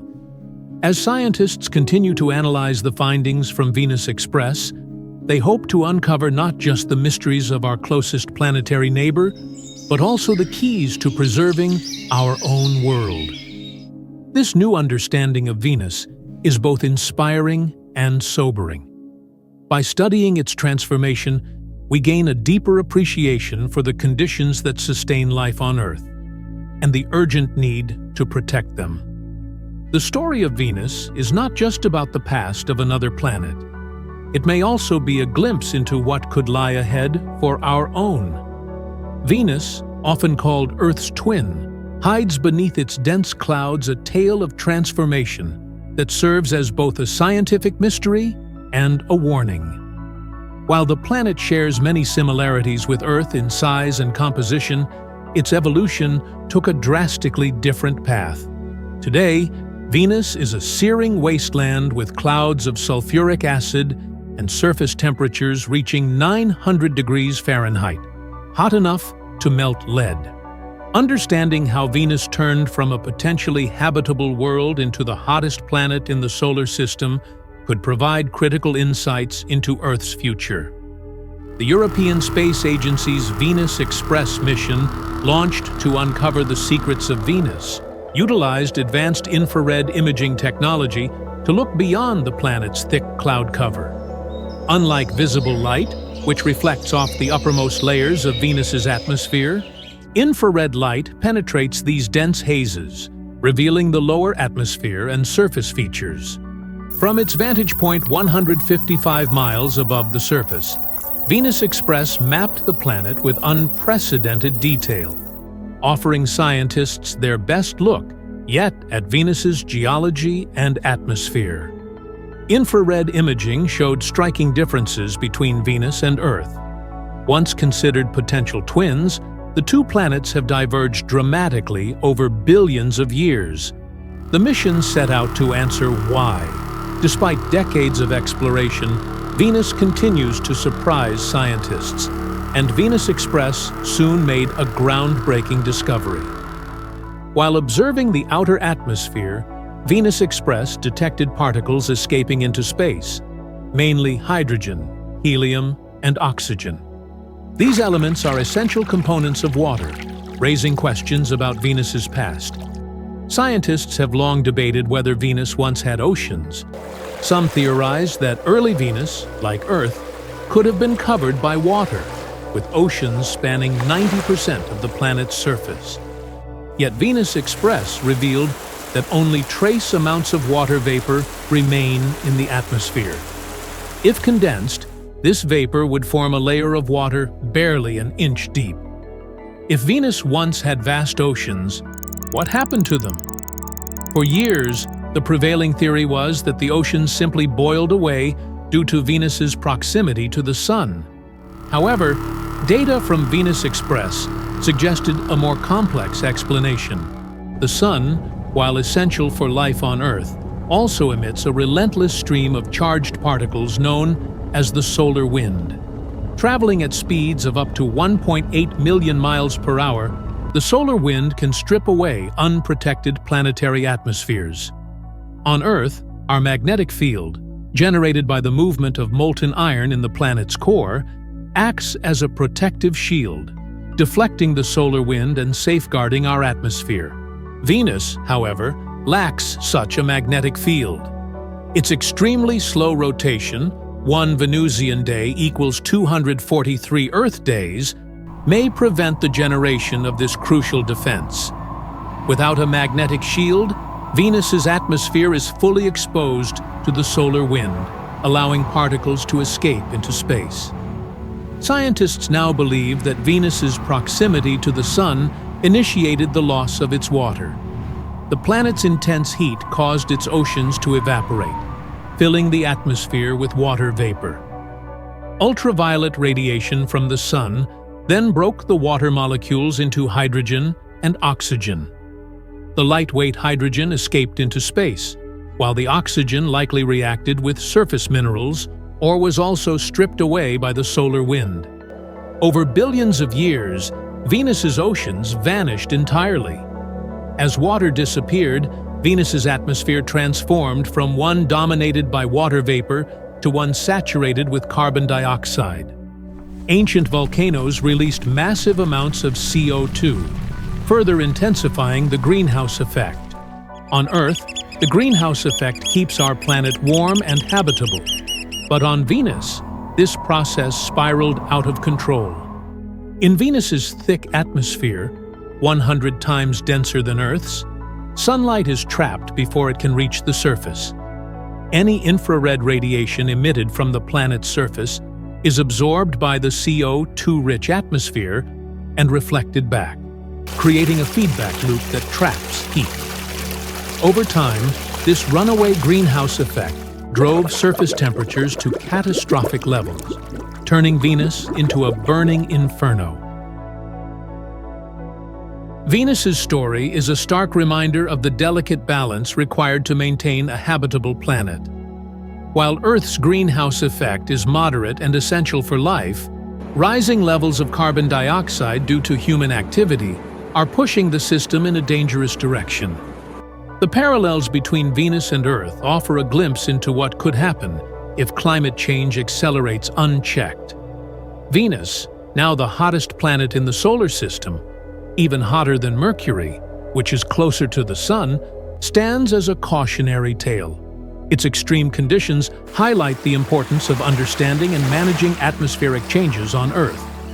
As scientists continue to study Venus, they hope to uncover not only the history of this once Earth-like planet, but also vital clues to preserving the habitability of our own world.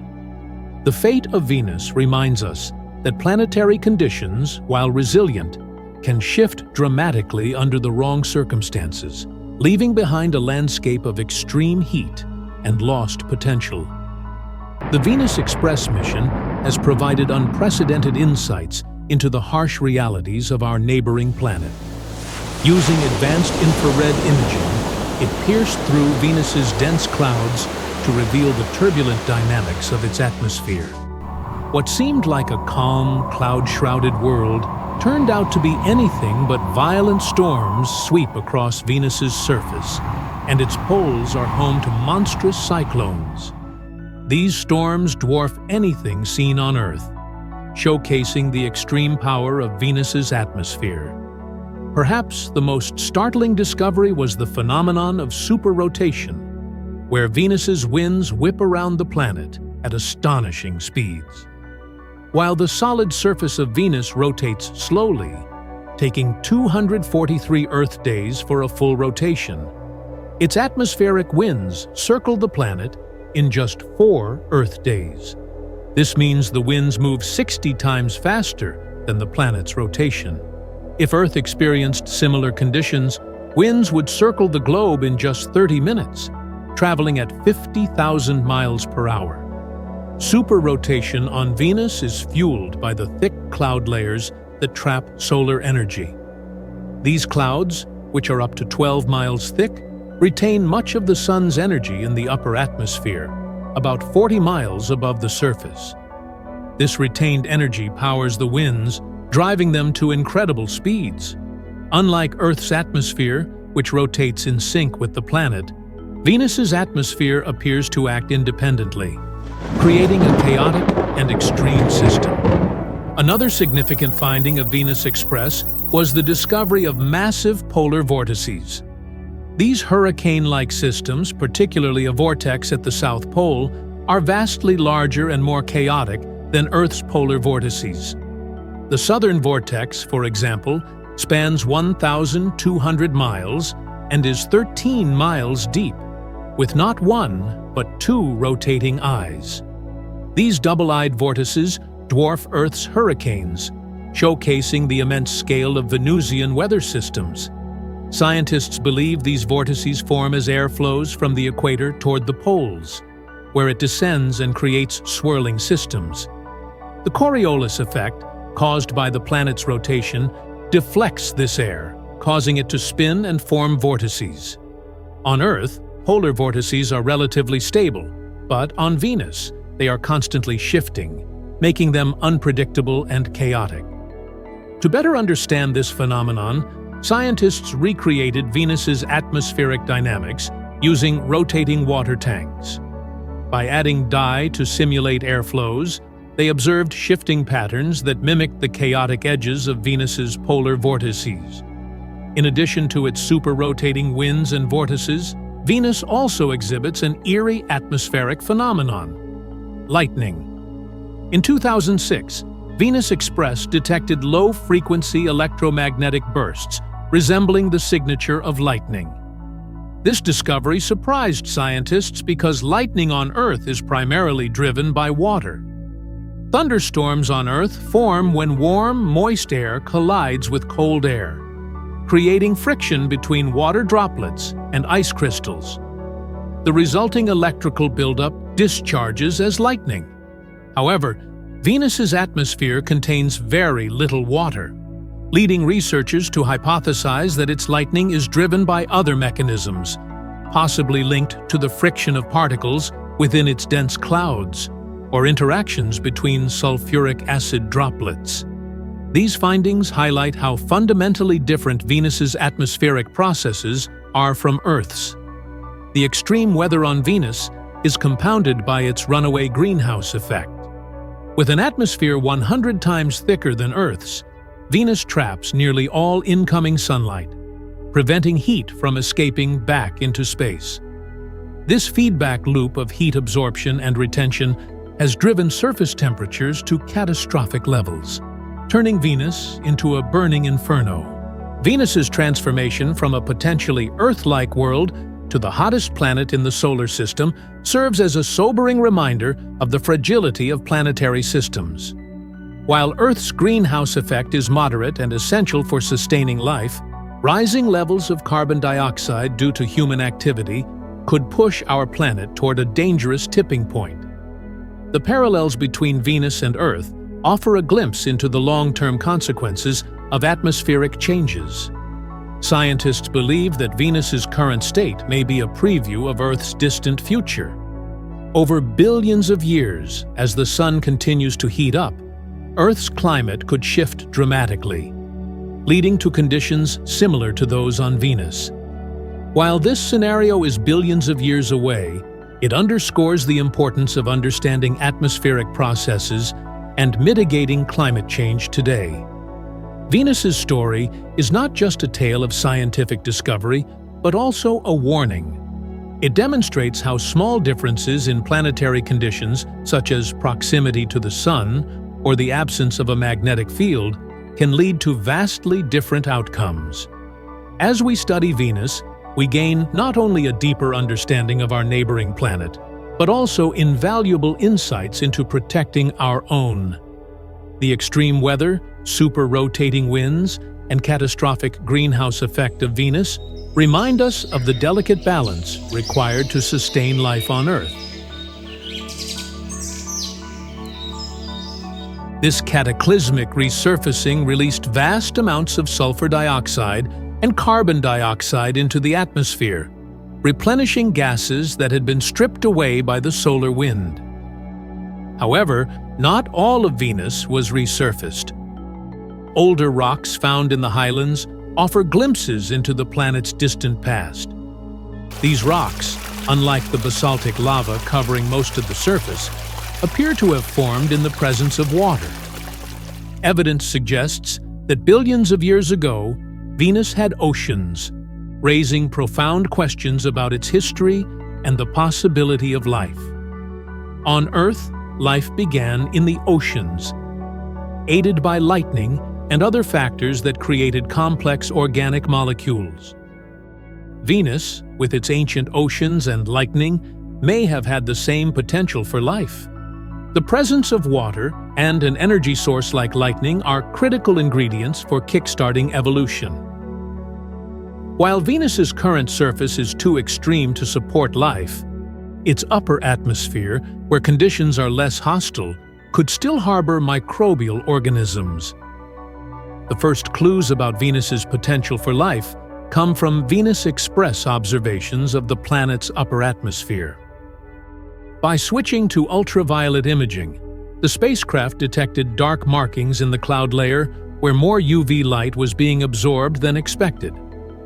These dark patches indicate the presence of something other than sulfuric acid, possibly unknown atmospheric processes, or even microbial life. On Earth, certain microbes can survive in highly acidic environments, and some scientists speculate that similar organisms could exist in Venus's upper atmosphere. The discovery of lightning, active volcanoes, and atmospheric anomalies paints a picture of a planet that, while harsh and unforgiving, is far from static. These findings also provide a stark contrast to Venus's ancient history, when it may have been a more Earth-like world with oceans and a more temperate climate. Venus's transformation into a hellish environment serves as a cautionary tale about the fragility of planetary ecosystems and the long-term consequences of atmospheric changes. Venus's history offers valuable lessons for understanding our own planet. Its runaway greenhouse effect, driven by the accumulation of carbon dioxide in the atmosphere, highlights the potential dangers of unchecked climate change. While Earth's greenhouse effect is moderate and essential for sustaining life, rising levels of carbon dioxide due to human activity could push our planet toward a tipping point. The parallels between Venus and Earth underscore the need for careful stewardship of our environment. As scientists continue to study Venus, they are unraveling the mysteries of its past and gaining insights that could help protect Earth's future. From its volcanic activity to its dynamic atmosphere and potential for ancient life, Venus remains a compelling subject of exploration, a reminder of both the diversity of planetary evolution and the delicate balance required to sustain life. Venus, Earth's closest neighbor, and often referred to as its twin, has captivated scientists for centuries with its mysterious clouds and hellish conditions. Recent findings by Venus Express have deepened the intrigue, suggesting that while Venus's surface is a furnace of extreme temperatures and pressure, its upper atmosphere may harbor conditions where life could potentially survive. The spacecraft's ultraviolet imaging revealed dark patches in Venus's clouds, which absorb more UV light than expected. These absorption patches suggest the presence of unknown particles or processes, raising speculation about microbial life. The idea is not as far-fetched as it seems. On Earth, extremophiles have shown that life can thrive in environments previously thought uninhabitable. Biologist Lynn Rothschild studies these hardy organisms, known as extremophiles, which live in extreme conditions on Earth. At Yellowstone National Park, for instance, microbes such as cyanidium algae survive in thermal springs with high acidity and temperatures that mimic the conditions on Venus. These organisms thrive in environments with pH levels akin to battery acid and high concentrations of carbon dioxide, showing remarkable adaptability. Some can even survive in pure CO2 atmospheres, levels higher than those found on Venus. This ability to endure extreme heat, acidity, and chemical concentrations provides a blueprint for how life might exist on Venus. While Venus's surface is far too hostile for life, with temperatures reaching 900 degrees Fahrenheit and atmospheric pressure strong enough to crush spacecraft, the upper cloud layers tell a different story.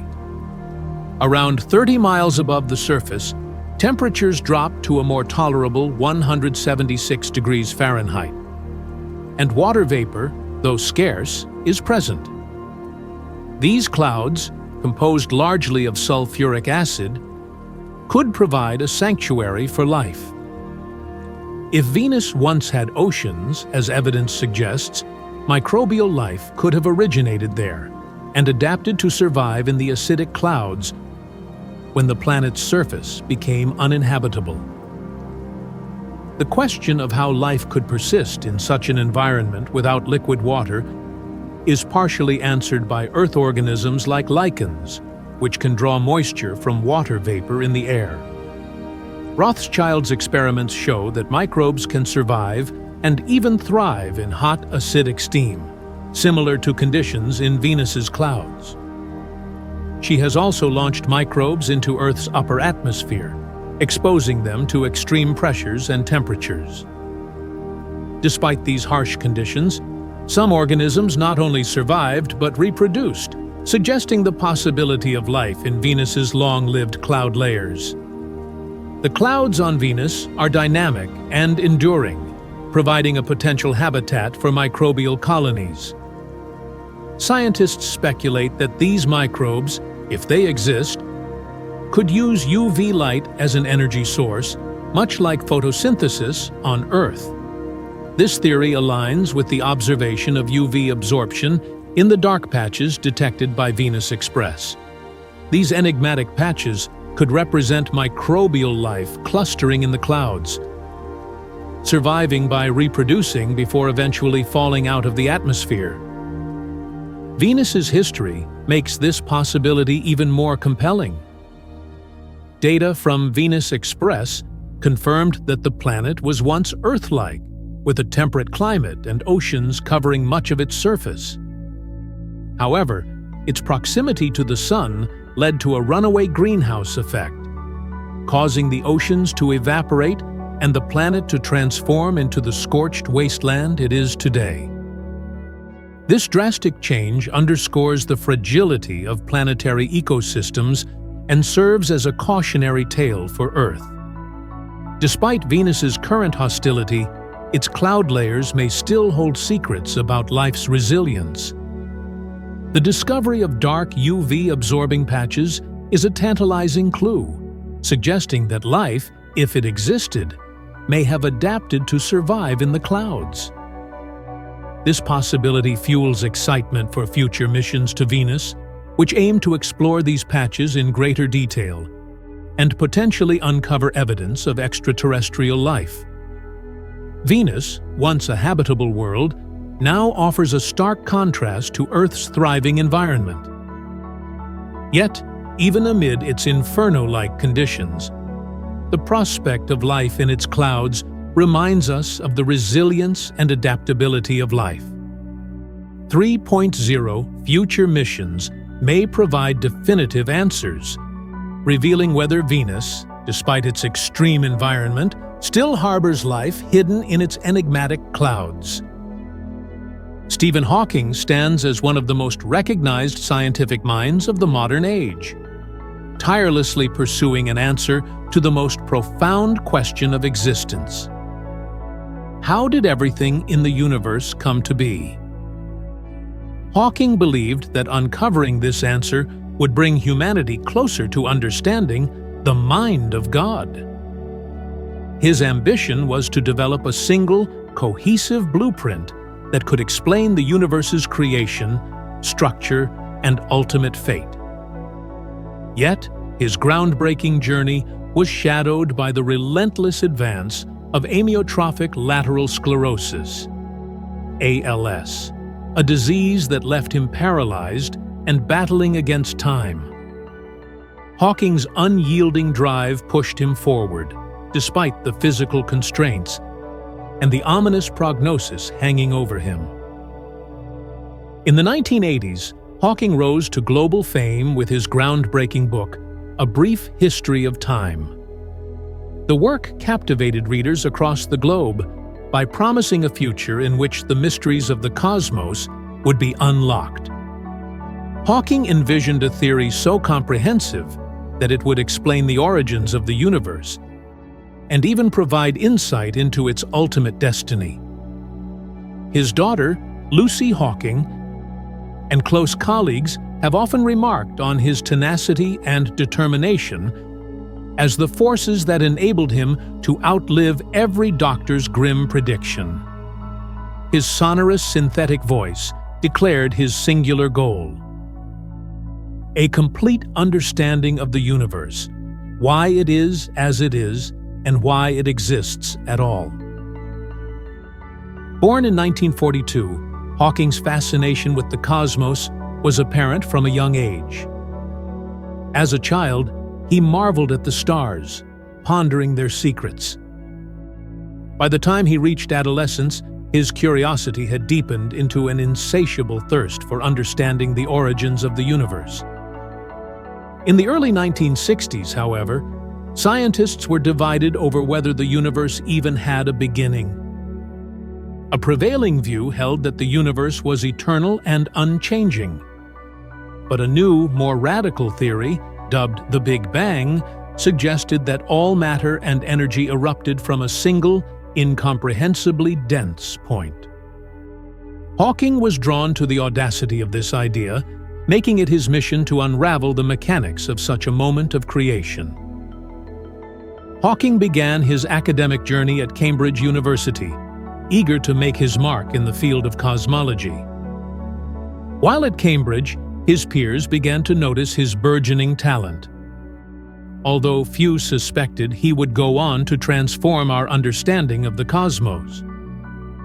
At the same time, troubling symptoms emerged: unsteady hands, clumsiness, and difficulty walking. A hospital visit in his early 20s confirmed a devastating diagnosis: ALS, or Lou Gehrig's disease. The doctors gave him only 2 years to live. The diagnosis was a crushing blow. Hawking found himself battling depression, unable to see the point in pursuing his dreams with such a limited future. However, his despair gave way to hope when he fell in love with Jane Wilde, the woman who would become his first wife. Their relationship reinvigorated his spirit, and Hawking resolved to defy the odds by pursuing his doctoral studies and living as fully as possible. His ambition became even more urgent: to solve the mysteries of the universe before his time ran out. Hawking's early work focused on the nature of the universe's beginning. At a 1965 lecture, he encountered the ideas of mathematician Roger Penrose, who proposed that massive stars collapse into infinitely dense points, creating what we now call black holes. Hawking realized that Penrose's theories about black holes could be reversed to explain the Big Bang. If black holes marked regions where matter disappeared, might the Big Bang represent a singularity where everything in the universe had once been concentrated? Inspired, Hawking devoted himself to proving that the universe had indeed originated from such a point of infinite density. Hawking's efforts required him to grapple with Einstein's general theory of relativity, which redefined humanity's understanding of gravity. Einstein had shown that gravity is not simply a force, but a distortion of the very fabric of space and time caused by massive objects. Planets, stars, and even black holes bend the fabric of space-time, creating dips that other objects follow. This revelation paved the way for Hawking to explore how extreme gravitational forces might give rise to singularities, regions of infinite density like black holes, and potentially the origin point of the universe itself. Hawking's visualization of the fabric of space-time drew heavily on Einstein's elegant equations. Imagine a stretched rubber sheet representing the universe. When a heavy object, like a planet or a star, is placed on it, the sheet bends, creating a dip that nearby objects fall into. The more massive the object, the deeper the dip. In the case of collapsing stars, the pressure becomes so extreme that space-time itself tears, forming a black hole. Hawking realized that the Big Bang could represent the inverse of this process, where a singularity expands outward, creating all of space and time. These concepts revolutionized Hawking's thinking, but the task of proving them was monumental. Working with Penrose, he developed mathematical models to show that singularities were not anomalies, but inherent features of the universe governed by Einstein's equations. This groundbreaking work not only strengthened the case for the Big Bang, but also cemented Hawking's reputation as one of the foremost minds in theoretical physics. As his disease progressed, Hawking's body became increasingly immobile, yet his mind soared to unprecedented heights. His work on singularities led him to explore black holes in greater detail, culminating in his discovery of what is now known as Hawking radiation. This phenomenon revealed that black holes are not entirely black, but emit tiny amounts of energy, eventually evaporating over time. This was a startling revelation, bridging the seemingly incompatible theories of quantum mechanics and general relativity. It offered a tantalizing glimpse of what a theory of everything might look like. Despite his physical limitations, Hawking's determination only grew stronger. He began advocating for the idea that the universe's existence might not require divine intervention, a concept that stirred controversy but also inspired countless debates. According to Hawking, the laws of physics, particularly quantum mechanics, could allow universes to spontaneously arise from nothing, much as particles do in a vacuum. This radical idea suggested that the Big Bang was not a unique event, but one of countless cosmic births. Hawking's intellectual journey was as much about persistence as brilliance. His quest to understand the cosmos was fueled by a deep sense of wonder and urgency. Though ALS robbed him of his mobility and voice, it never dimmed his curiosity or resolve. Through sheer willpower and an extraordinary intellect, he continued to explore the universe's deepest secrets, giving humanity a greater understanding of our place in the cosmos. By the end of his career, Hawking had transformed our understanding of black holes, the Big Bang, and the nature of time itself. His contributions laid the groundwork for future discoveries, inspiring generations of scientists to push the boundaries of human knowledge. Though his life was cut short by illness, his legacy endures, a testament to the power of the human spirit to triumph over adversity and seek answers to the ultimate questions of existence. Stephen Hawking's groundbreaking journey into understanding the universe led him to tackle one of the most elusive mysteries. What caused the Big Bang to occur? He had already proven that the universe sprang into existence from a singularity, a point of infinite density where space and time began. However, the question of what triggered this expansion remained unanswered. To solve it, Hawking needed to combine two of physics' most fundamental, yet seemingly incompatible theories: general relativity and quantum mechanics. General relativity, developed by Einstein, explains how gravity shapes the cosmos on large scales. It describes how massive objects like stars and planets warp the fabric of space-time, creating the force we perceive as gravity. On the other hand, quantum mechanics governs the chaotic and unpredictable behavior of particles at the smallest scales.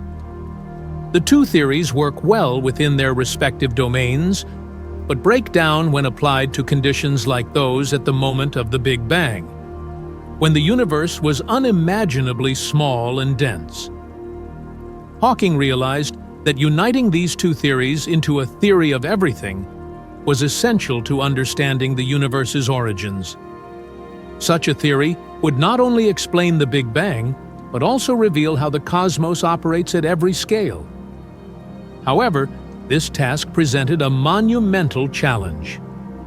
General relativity assumes a smooth, predictable universe, while quantum mechanics describes a world of uncertainty, where particles pop in and out of existence and defy conventional logic. The apparent contradiction between the two theories became Hawking's focus.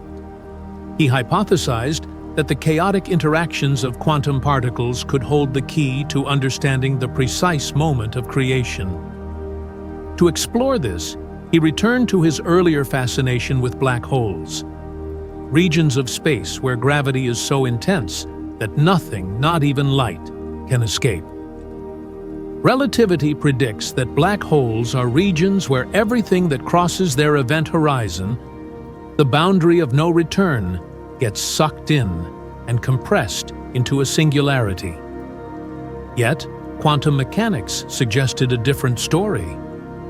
According to this theory, even empty space near a black hole is teeming with virtual particles, pairs of positive and negative particles that constantly appear, collide, and annihilate each other. In a moment of inspiration, Hawking realized that the presence of a black hole's intense gravity could disrupt this delicate dance of virtual particles. Near the event horizon, one particle from the pair could be pulled into the black hole while the other escaped into space. The particle with negative energy would fall into the black hole, reducing its mass, while the particle with positive energy would escape, appearing as radiation. This radiation, now known as Hawking radiation, demonstrated that black holes are not entirely black, but emit energy over time. This discovery was monumental. It showed that black holes, long thought to be cosmic prisons, could gradually lose energy and eventually evaporate completely. More importantly, it provided a critical link between general relativity and quantum mechanics, offering a glimpse into how these two contradictory theories might work together under extreme conditions. Hawking radiation revolutionized our understanding of black holes and their role in the universe.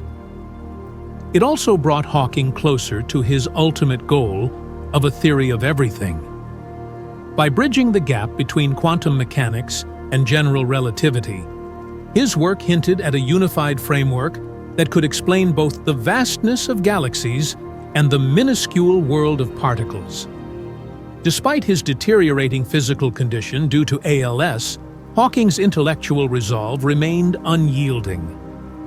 At the age of 28, he was almost entirely paralyzed, yet his mind continued to probe the deepest mysteries of existence. He realized that the same principles underlying Hawking radiation could potentially illuminate the processes that govern the Big Bang. The parallels were striking. Just as a black hole's intense gravity could affect quantum particles near its event horizon, the extreme density of the early universe could have sparked the chaotic interactions that triggered its expansion. Hawking theorized that the Big Bang itself might have been influenced by quantum fluctuations, tiny, unpredictable changes in energy that occur even in empty space. These fluctuations could have provided the initial push needed to ignite the expansion of the universe. Hawking's insights transformed him into a scientific icon, reshaping our understanding of the cosmos. His work on black holes and the Big Bang not only advanced theoretical physics, but also inspired a new generation of scientists to pursue the ultimate question: why does the universe exist? Although Hawking's health continued to decline, his determination to uncover the secrets of the cosmos never wavered. His discovery of Hawking radiation proved that even the most enigmatic phenomena in the universe could yield to human reason and creativity. It reinforced his belief that science could answer the profound questions of existence. Through his relentless pursuit of knowledge, Stephen Hawking demonstrated that the limits of the human body are no match for the power of the human mind. His work on black holes and the Big Bang bridged some of the most significant gaps in modern physics, bringing us closer to a unified theory of everything. Today, his contributions continue to inspire scientists and dreamers alike, reminding us that the universe's greatest mysteries are within our reach. Stephen Hawking's groundbreaking discovery of Hawking radiation revolutionized our understanding of black holes, demonstrating that they emit heat and slowly evaporate over time. This finding was a significant step toward uniting the conflicting theories of general relativity and quantum mechanics. However, while the world celebrated this breakthrough, Hawking knew his work was far from complete. His ultimate goal, the elusive theory of everything, remained out of reach. This theory, if achieved, would provide a single framework to explain all the forces and phenomena in the universe, including how it originated. Yet, Hawking faced a profound challenge, an unresolved mystery about gravity that could undermine his quest. To achieve the theory of everything, Hawking needed to reconcile general relativity, which governs large-scale structures like stars and galaxies, with quantum mechanics, the framework for the subatomic world. At the heart of this challenge was the enigma of gravity's behavior. General relativity describes gravity as a curvature in space-time caused by massive objects, an elegant concept that works well on a cosmic scale. However, quantum mechanics reveals a chaotic and unpredictable microcosm where the neat rules of relativity break down. Bridging these two realms has puzzled physicists for decades. Hawking believed that black holes, with their extreme conditions, could hold the key to solving this riddle. His earlier work demonstrated that black holes emit radiation, allowing quantum mechanics to interact with the immense gravitational pull described by relativity. This groundbreaking idea brought the two theories closer together. However, another mystery loomed large: gravity's apparent weakness compared to other fundamental forces, such as electromagnetism. Despite its role in shaping the cosmos, gravity is astonishingly weak compared to other forces. For instance, a small magnet can effortlessly lift a paperclip against the gravitational pull of the entire Earth. This disparity raises fundamental questions about gravity's nature. Why is it so much weaker than electromagnetism, which powers storms, binds atoms, and governs everyday phenomena?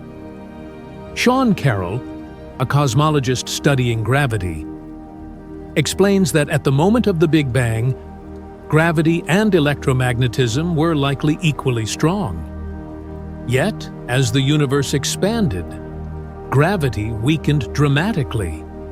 This weakening was crucial for the universe's development.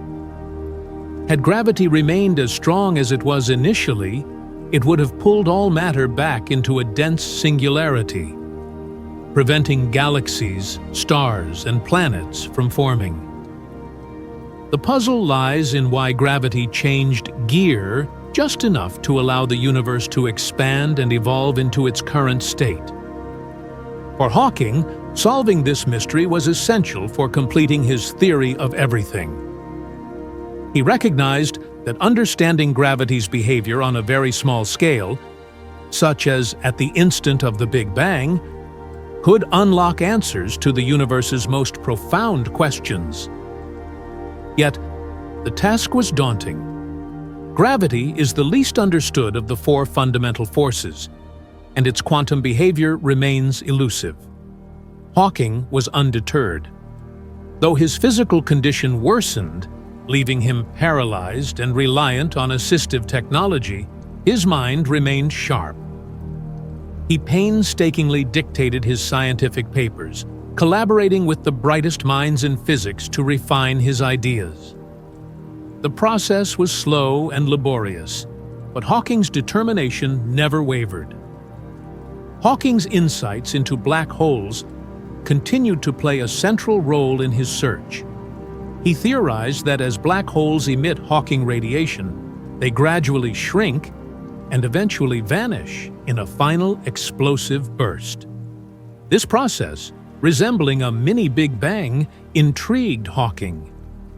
He wondered if such explosions could release a soup of high-energy particles, similar to the conditions in the early universe.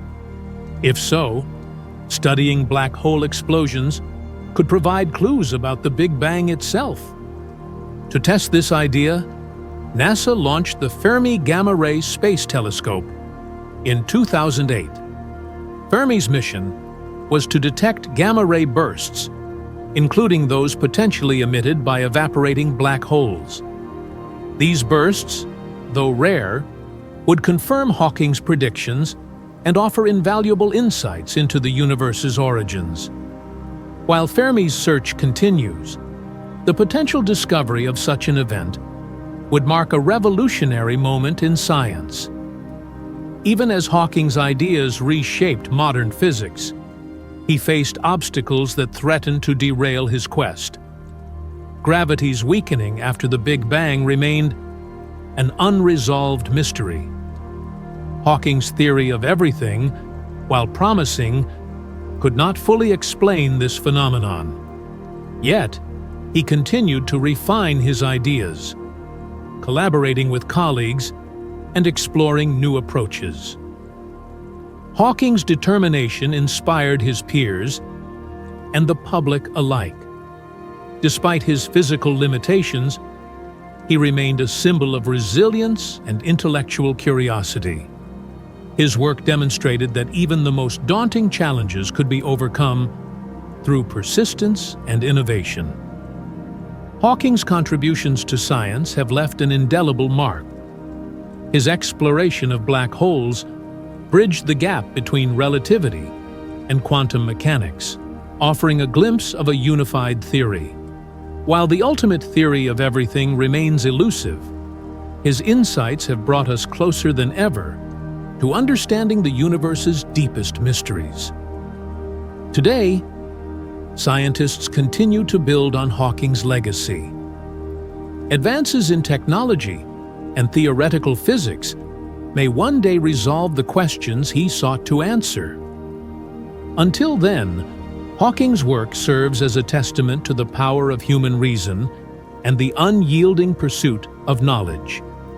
His vision of a unified framework for the cosmos remains a beacon for future generations of physicists, guiding them on the path to uncovering the secrets of creation. Stephen Hawking's journey toward uncovering the theory of everything, a unifying set of laws governing the universe, has been marked by both personal and professional challenges. His pursuit of this holy grail of physics has spanned decades, as he methodically laid the groundwork to connect the cosmos' vast mysteries.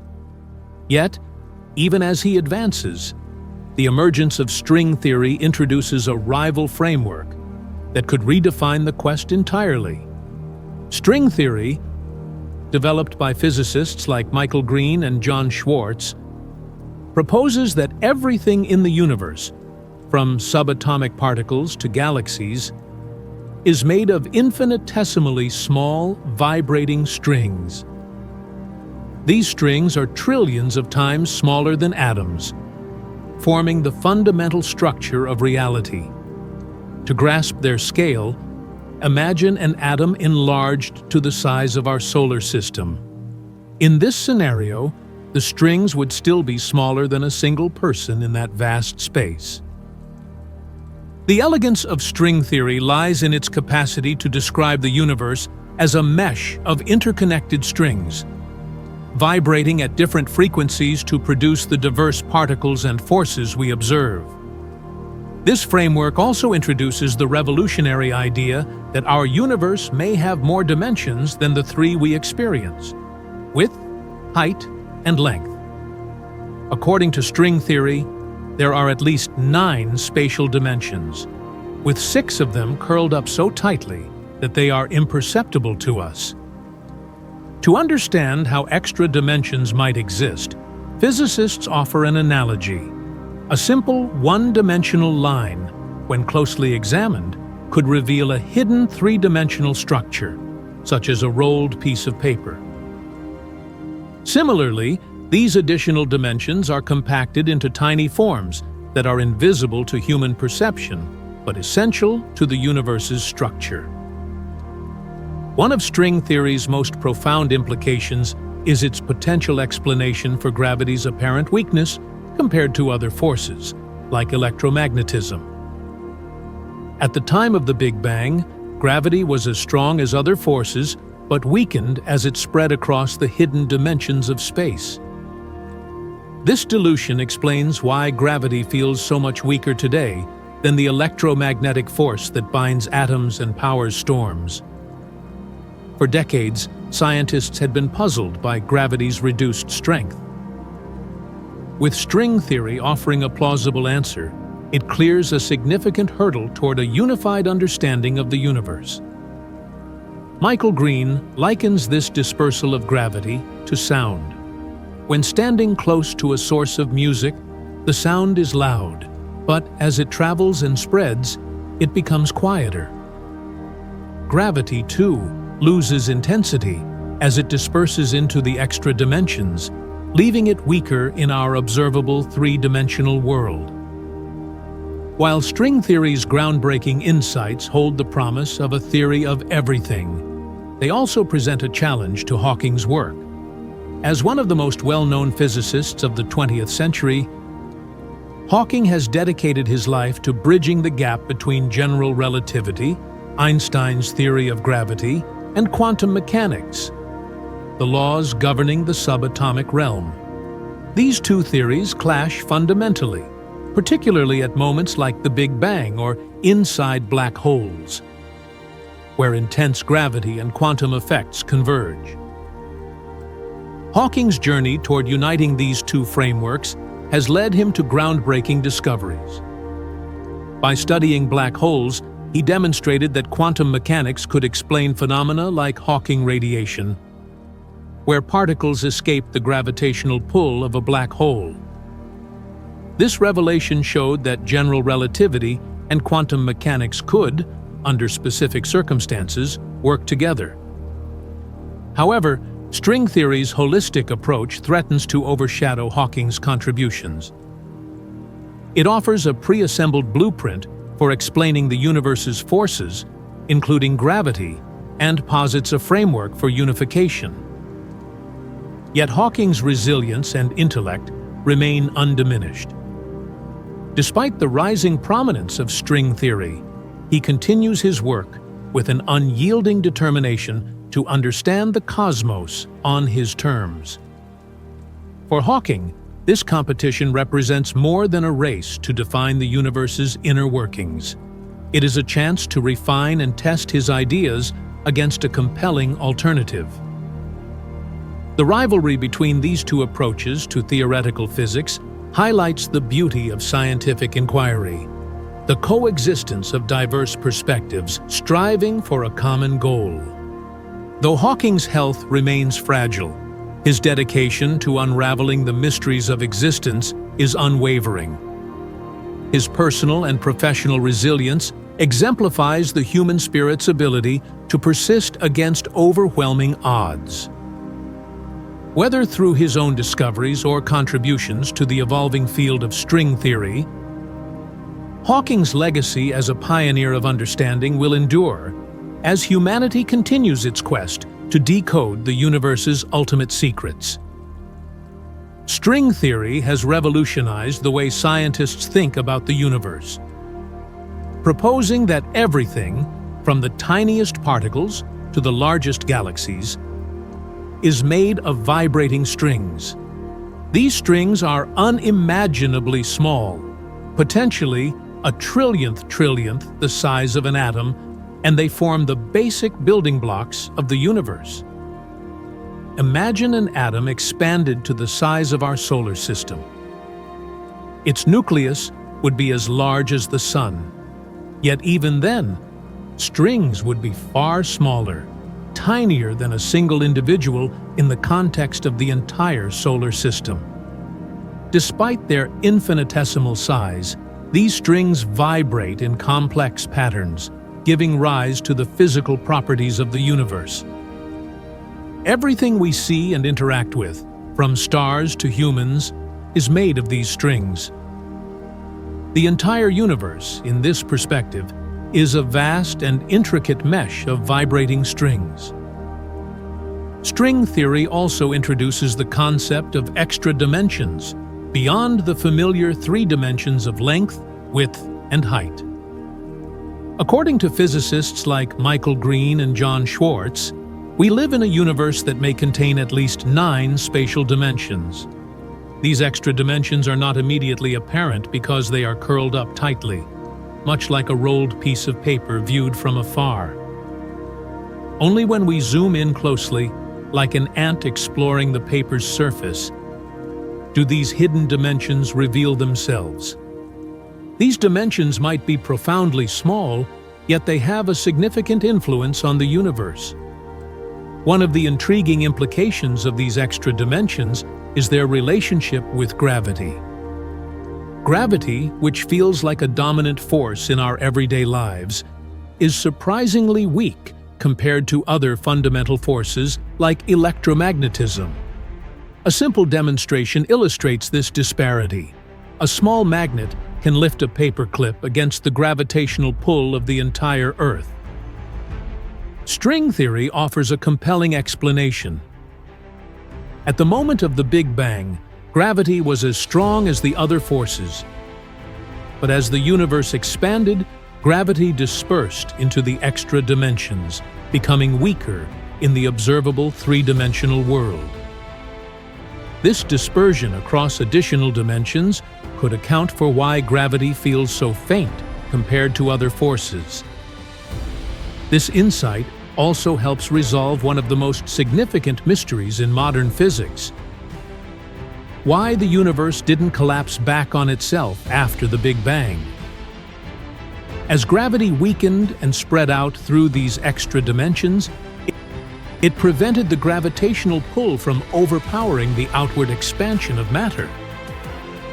This delicate balance allowed the universe to grow and evolve into the complex cosmos we see today. In this way, string theory addresses a critical missing piece in Stephen Hawking's lifelong quest for the theory of everything. Stephen Hawking, who spent decades grappling with the mysteries of the universe, recognized the potential of string theory. While he remained cautious about fully embracing it, he admired its explanatory power and its potential to unify the fundamental forces of nature. Hawking's work on black holes and the Big Bang has greatly influenced string theory. And in turn, string theory has provided new perspectives on his ideas. Despite its elegance and mathematical beauty, string theory has remained largely theoretical, with no direct experimental evidence to confirm its predictions. However, advancements in technology might soon change that. One of the most promising avenues for testing string theory lies in experiments conducted at the CERN laboratory in Geneva, Switzerland, home of the Large Hadron Collider, LHC. This enormous machine, buried deep underground, is designed to recreate the conditions that existed just after the Big Bang by colliding subatomic particles at near-light speeds. These high-energy collisions mimic the intense environment of the universe's earliest moments, providing a unique opportunity to uncover evidence of string theory's predictions. The LHC's experiments could offer proof of the existence of extra dimensions. String theory predicts that under extreme conditions, such as those created in the collider, gravity could briefly become extraordinarily strong, potentially creating microscopic black holes. These tiny black holes, unlike their cosmic counterparts, would evaporate almost instantly, releasing detectable radiation, a phenomenon predicted by Hawking himself. If such black holes are observed, it would provide strong evidence for the existence of extra dimensions and validate key aspects of both string theory and Hawking's theories. The prospect of creating mini black holes has generated both excitement and controversy. Some critics worry about the potential risks, imagining scenarios where a black hole might grow uncontrollably and threaten the Earth. However, scientists, including Hawking, argue that these fears are unfounded. According to Hawking's calculations, small black holes would radiate away their energy almost instantly, posing no danger. Instead, their detection would mark a groundbreaking moment in physics, offering a glimpse into the fundamental nature of reality. The stakes are high. The LHC has the potential to provide tangible evidence for ideas that have so far existed only in the realm of mathematics and theory. A successful experiment could confirm the existence of hidden dimensions, validate string theory, and provide new insights into the universe's origins. For Hawking, such a discovery would represent the culmination of a lifetime's work, bringing humanity closer to understanding the ultimate laws of nature. However, progress in these experiments has not been without challenges. The LHC's initial launch was delayed due to technical issues, and even after it became operational, analyzing the vast amounts of data generated by its collisions has proven to be a monumental task. Scientists remain optimistic, but definitive results may take years, if not decades, to emerge. Meanwhile, Hawking continues to watch these developments closely, knowing that time is not on his side. Despite the challenges, Hawking's determination remains undiminished. His battle against ALS, a disease that has progressively robbed him of physical abilities, mirrors his struggle to unravel the universe's deepest mysteries. Against all odds, he has defied medical predictions, surviving for decades longer than expected. His resilience, both in his personal life and in his scientific endeavors, has inspired countless individuals around the world. Hawking's quest for a theory of everything has already yielded profound insights into the nature of the universe. He has shown that black holes can emit radiation and eventually evaporate, uniting aspects of quantum mechanics and general relativity. He has demonstrated that the universe has a definitive beginning, emerging from a singularity in a burst of space, time, and matter. His work has brought humanity closer to understanding the origins of existence, even as many questions remain unanswered. As the search for a theory of everything continues, the legacy of Stephen Hawking stands as a testament to the power of human curiosity and perseverance. Whether through string theory, the experiments at CERN, or yet-to-be-discovered breakthroughs, for decades, no particle accelerator was powerful enough to find the Higgs boson. Until now, deep beneath Geneva lies humanity's largest and most expensive experiment, the Large Hadron Collider, or LHC. It's the world's biggest particle accelerator and our best chance to find the missing Higgs boson. Built over 14 years, costing $10 billion, and involving over 7,000 scientists, the LHC is designed to recreate conditions from the universe's first second. By colliding protons at almost the speed of light, scientists hope to unlock one of the last mysteries of matter. The LHC features 4 enormous detectors along its 16-mile circular path.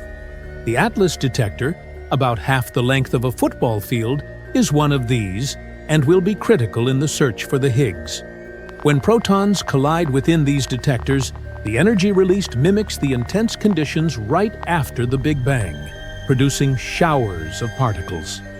Somewhere within this firestorm, scientists hope to find evidence of the elusive Higgs particle.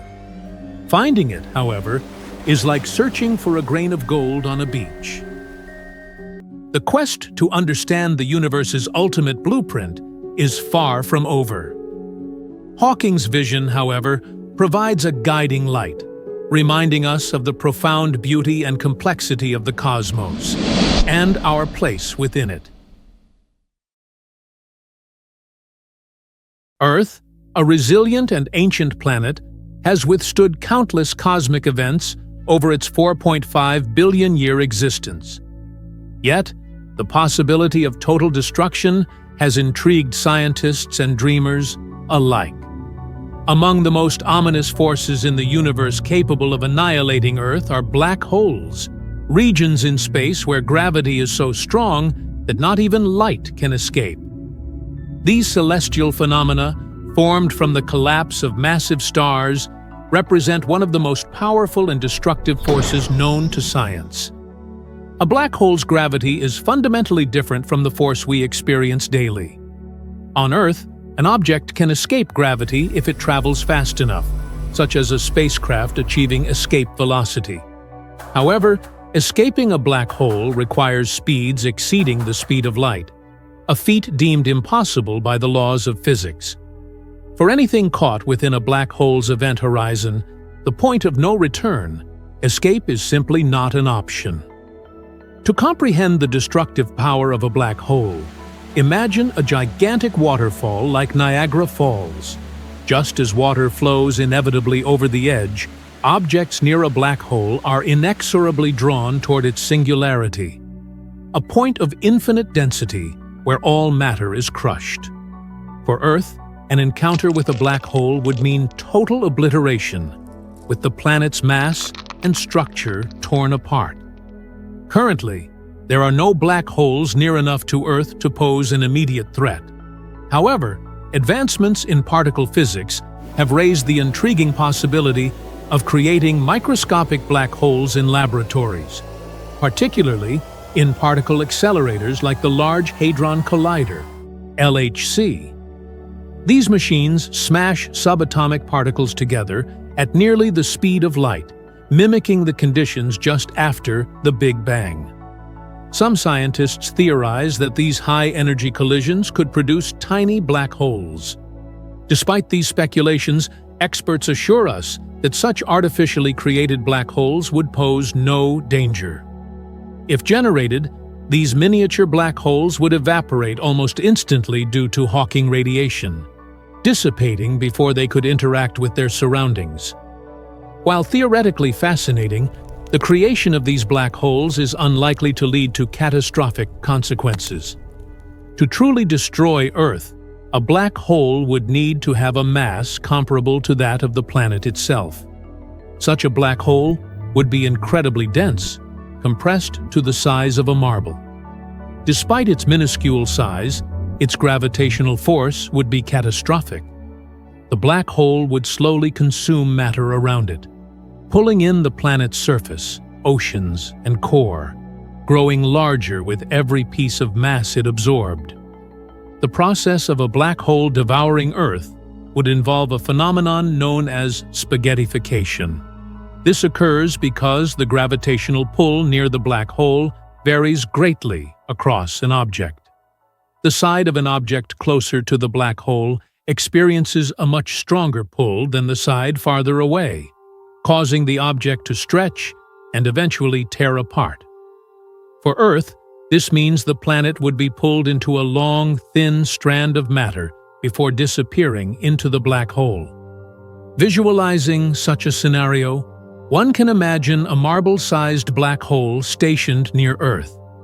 At first, its effects might seem minor, but over time, its pull would grow stronger, consuming everything in its path until the planet was completely destroyed.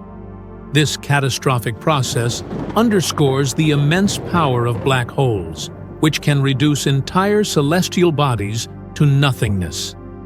Though the idea of Earth's destruction by a black hole may sound like science fiction, it is grounded in real scientific principles. Black holes remain among the most fascinating and enigmatic objects in the universe. While their destructive potential is immense, the likelihood of Earth encountering or creating such a black hole remains exceedingly slim. For now, black holes are not a threat, but a subject of awe and curiosity, offering insights into the mysteries of the cosmos. Scientists continue to study these phenomena, not to destroy, but to better understand the universe and our place within it.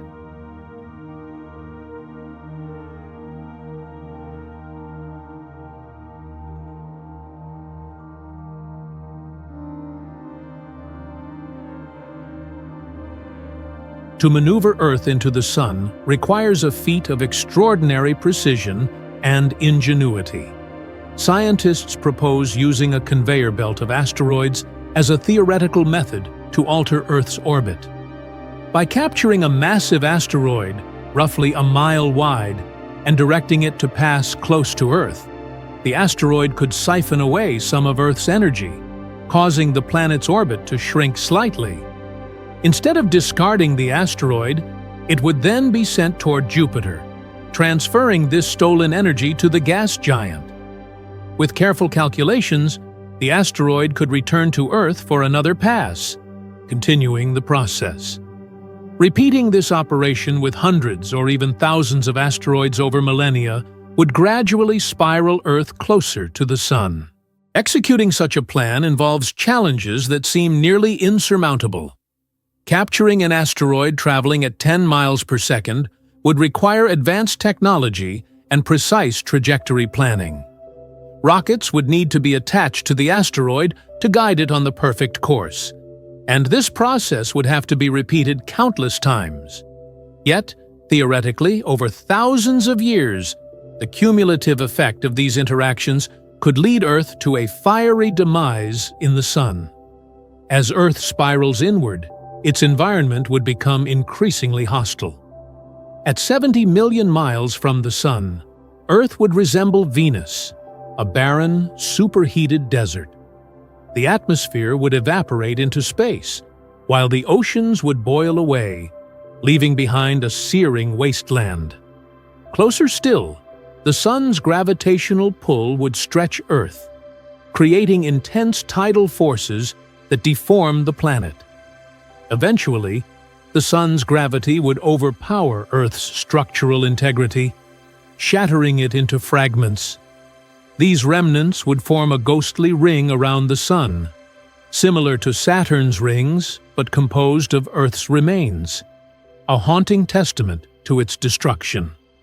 While this plan might seem like an elaborate method of planetary destruction, it underscores the power of gravitational forces and the delicate balance that sustains Earth's orbit. However, the sheer logistical complexity of maneuvering countless asteroids makes it unlikely that humanity could achieve such a feat with current or foreseeable technology.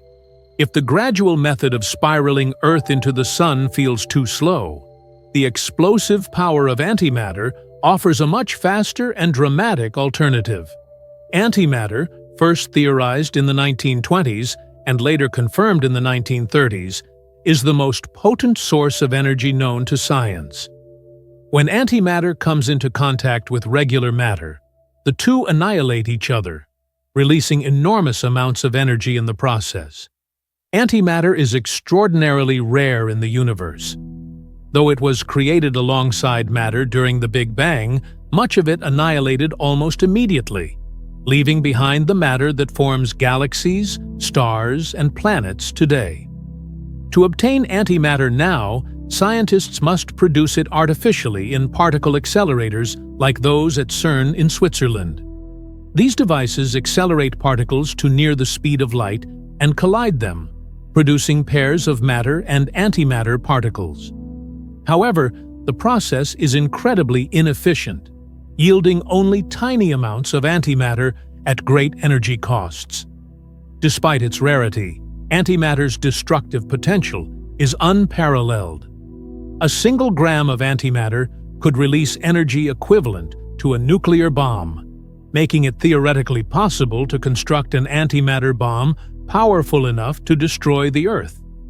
Unlike the gradual destruction caused by gravitational manipulation, an antimatter bomb would vaporize the planet in an instant, leaving no trace behind. Both scenarios, the slow spiral into the Sun and the instantaneous annihilation via antimatter highlight the immense forces at play in our universe. They demonstrate humanity's growing understanding of the natural laws that govern celestial mechanics and subatomic interactions. While these methods of destruction are purely theoretical and far beyond our current technological capabilities, they remind us of Earth's fragility in the grand cosmic scheme. Exploring these scenarios not only stretches the boundaries of human imagination, but also deepens our appreciation for the remarkable balance that sustains life on Earth. In contemplating such extremes, we gain a greater understanding of the forces that shape our universe and the delicate conditions that allow our planet to thrive amidst them. These thought experiments serve as humbling reminders of the vastness and power of the cosmos and humanity's place within it.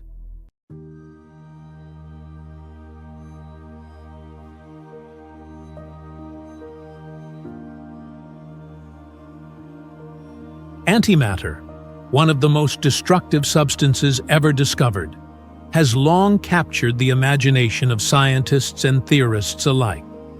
Its potential for destruction stems from its unique properties. When antimatter comes into contact with regular matter, they annihilate each other in a burst of pure energy. Despite its immense potential, harnessing antimatter remains a monumental challenge. Creating antimatter involves immense energy and resources, and even then, the quantities produced are minuscule.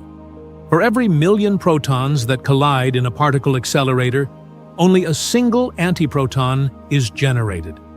This process is akin to trying to find a single droplet in the mist of Niagara Falls, a difficult and inefficient endeavor.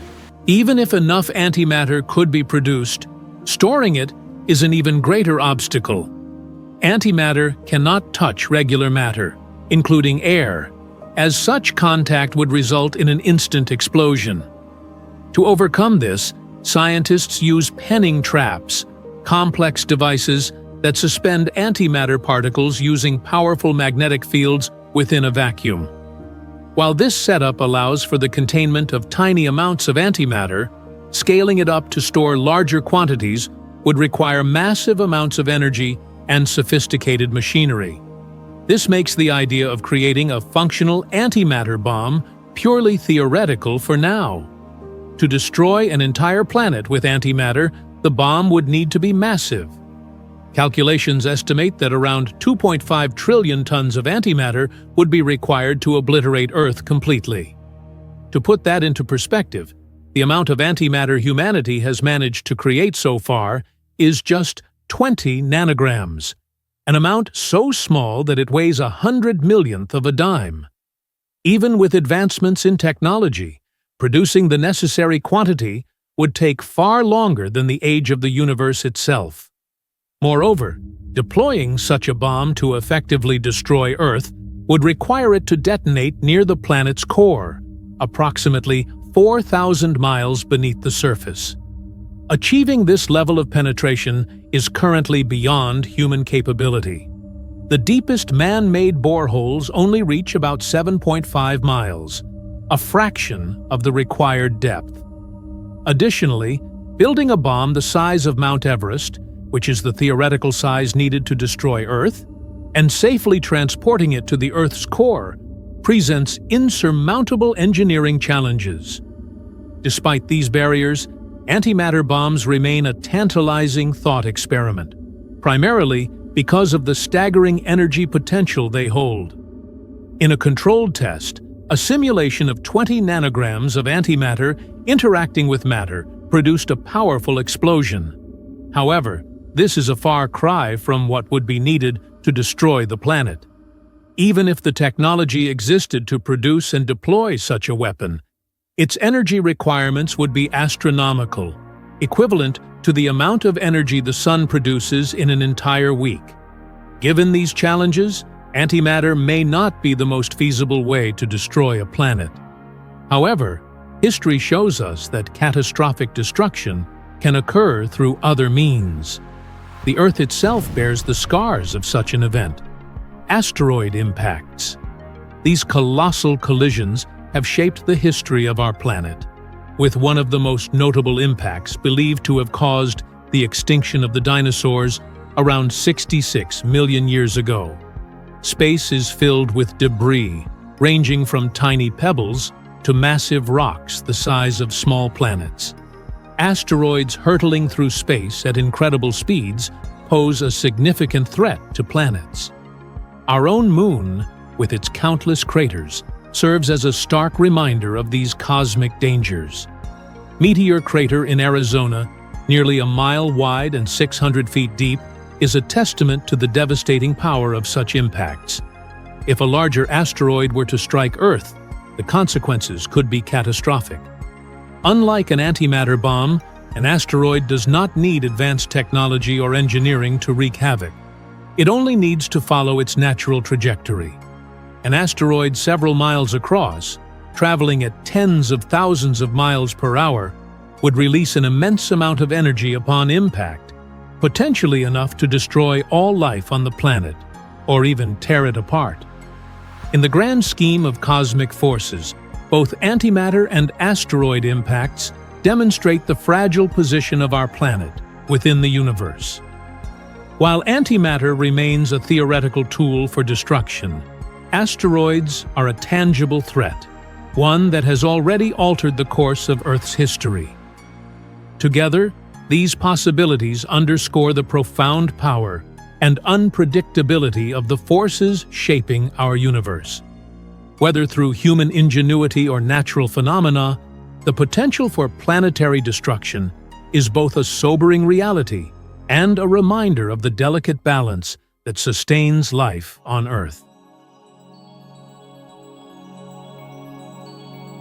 Meteor Crater in Arizona stands as a stark reminder of the destructive power of space impacts.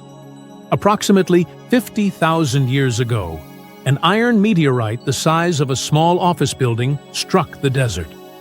Traveling at tremendous speed, the impact released between 1 and 10 megatons of energy, creating a crater nearly a mile wide.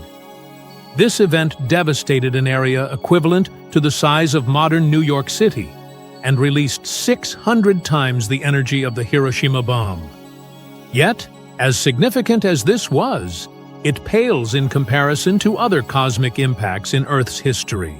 65 million years ago, a much larger asteroid, approximately 6 miles across, collided with Earth. If placed on the ground today, it would tower over Mount Everest by half a mile.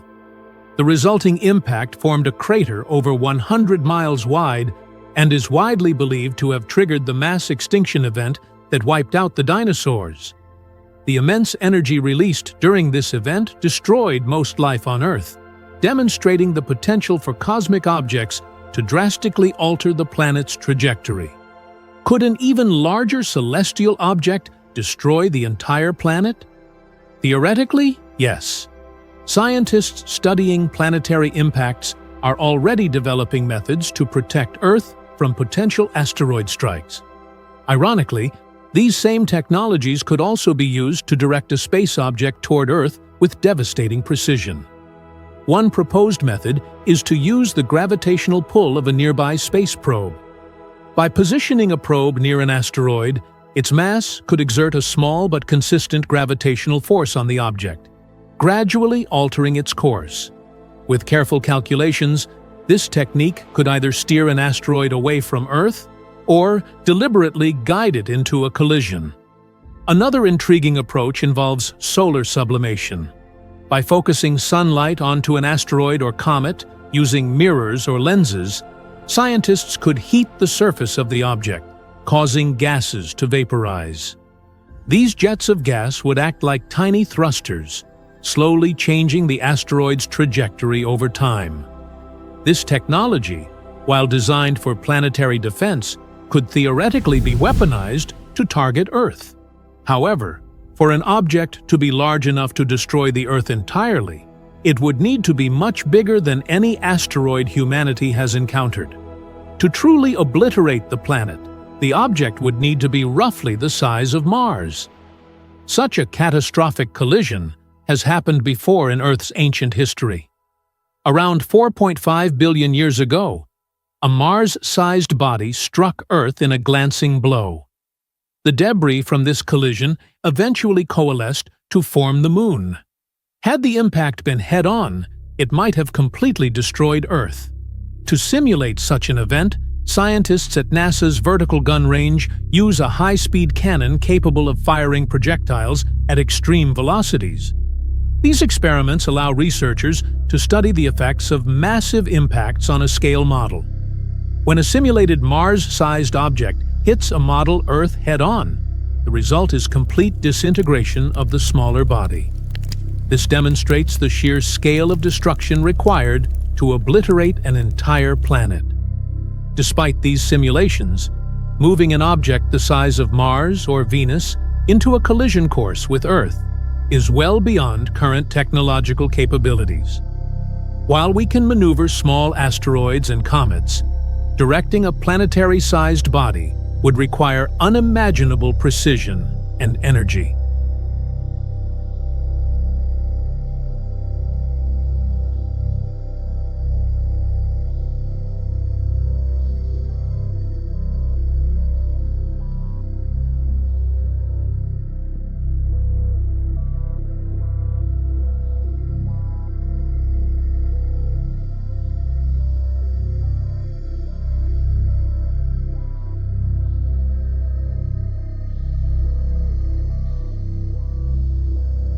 If destruction doesn't come from celestial impacts, it might arise from within.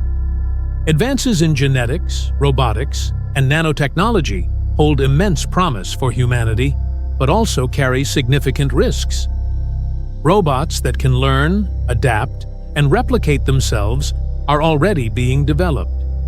While these machines are currently controlled by humans, scientists are working toward creating autonomous robots capable of thinking and acting independently. At Cornell University, robotics professor Hod Lipson and his team are exploring the possibilities of robot replication. They have created robots that can build replicas of themselves. In theory, once a self-replicating robot is created, the process could escalate exponentially, filling a given space with autonomous machines. This raises both exciting possibilities and serious concerns about the implications of machines operating without human oversight. Self-replicating robots, if combined with artificial intelligence, could potentially evolve beyond human control. Such a scenario, long depicted in science fiction, becomes a genuine consideration as robotics technology advances. Machines capable of reproducing themselves without external input could potentially dominate ecosystems, consuming resources, and displacing other forms of life, including humans. Self-replicating robots represent one of the most intriguing and potentially catastrophic technologies humans could develop. These robots, once equipped with the ability to create copies of themselves, could theoretically spiral out of control, consuming the Earth's resources and leading to its ultimate destruction. While current advancements in robotics are nowhere near this level of sophistication, researchers like Professor Hod Lipson and his team have already laid the groundwork for self-replicating machines. The first self-replicating robot, developed in Lipson's lab, uses simple building blocks like plastic cubes to assemble copies of itself. This benign system requires human input, with technicians supplying the necessary materials. However, as robotics progress, the goal is to create robots capable of working with smaller and more complex components, even down to individual atoms. Smaller building blocks enable faster and more efficient replication, raising concerns about their potential misuse. Theoretically, self-replicating nanomachines could replicate uncontrollably, consuming available resources to fuel their reproduction. To destroy the Earth, these machines would need to feed on the most abundant resource available: rocks. Earth's crust, made of trillions of tons of rock, could become a limitless supply of raw material for such machines. Nature already provides a blueprint for this concept. Rock-eating bacteria, living deep within Earth's crust, extract energy and materials from rocks to sustain themselves. If robots were designed to mimic these organisms, the consequences could be dire.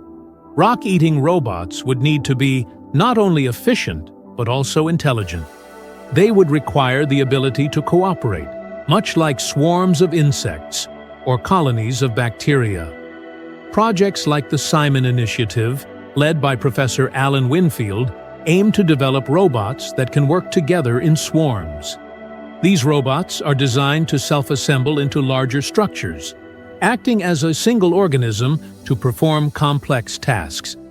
If these capabilities were applied to self-replicating rock-eating robots, their destructive potential would increase exponentially. The mathematics of replication demonstrates how quickly these robots could overwhelm the planet. If each robot takes just 1 day to replicate, by the end of 1 month, there would be over 1 billion machines. After a year, trillions of robots could cover the Earth, consuming its rocks and resources at an exponential rate. This process would leave no rock untouched, turning the planet into a barren wasteland dominated by machines. The key components for these robots, iron, magnesium, aluminum, and silicon, are the same elements that make up much of Earth's crust. A single self-replicating robot, once released into the environment, could theoretically create an unstoppable chain reaction. As the machines reproduce and spread, they would consume the planet's resources until nothing remained. What was once a vibrant and life-sustaining world would become a lifeless sphere of replicating machines. Despite this grim theoretical scenario, Earth's resilience offers hope. Over its 4.5 billion-year history, the planet has survived countless catastrophic events, including asteroid impacts, massive volcanic eruptions, and ice ages. While self-replicating robots present a unique and modern threat, the scale and complexity of developing such technology mean it remains far from reality. Current robotics is still in its infancy compared to the theoretical capabilities needed to achieve such destruction. In our quest to understand the potential methods of destroying the Earth, we have explored various scenarios, including consuming its resources, incinerating it, pulverizing it, and blowing it apart. Each approach has revealed significant technical and practical challenges. Planet Earth, for all its vulnerabilities, is remarkably robust. It has withstood cosmic and natural forces for billions of years, and for now, humanity's technological advances are no match for its enduring strength. As we contemplate these scenarios, one thing remains clear: Earth's survival is a testament to its resilience. Despite our growing knowledge and capabilities, the destruction of the planet, whether through self-replicating robots or other means, remains largely theoretical. Earth continues to endure, a steadfast home to life in an ever-changing universe.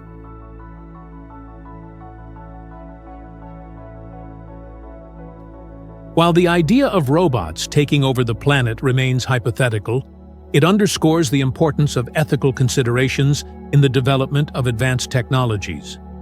Without proper safeguards, the tools meant to enhance human life could inadvertently pose existential threats. The various scenarios for Earth's destruction, whether by cosmic impacts, antimatter bombs, or runaway technology, highlight both the power and fragility of our existence. The planet has survived billions of years of cosmic bombardments, yet human ingenuity has introduced new possibilities for large-scale destruction. At the same time, these advancements underscore the need for responsibility and foresight in shaping the future of our world. By understanding the immense forces that threaten Earth's existence, we can better prepare to mitigate these risks. Whether through planetary defense systems, ethical oversight of technology, or careful stewardship of natural resources, humanity's best chance lies in balancing progress with prudence.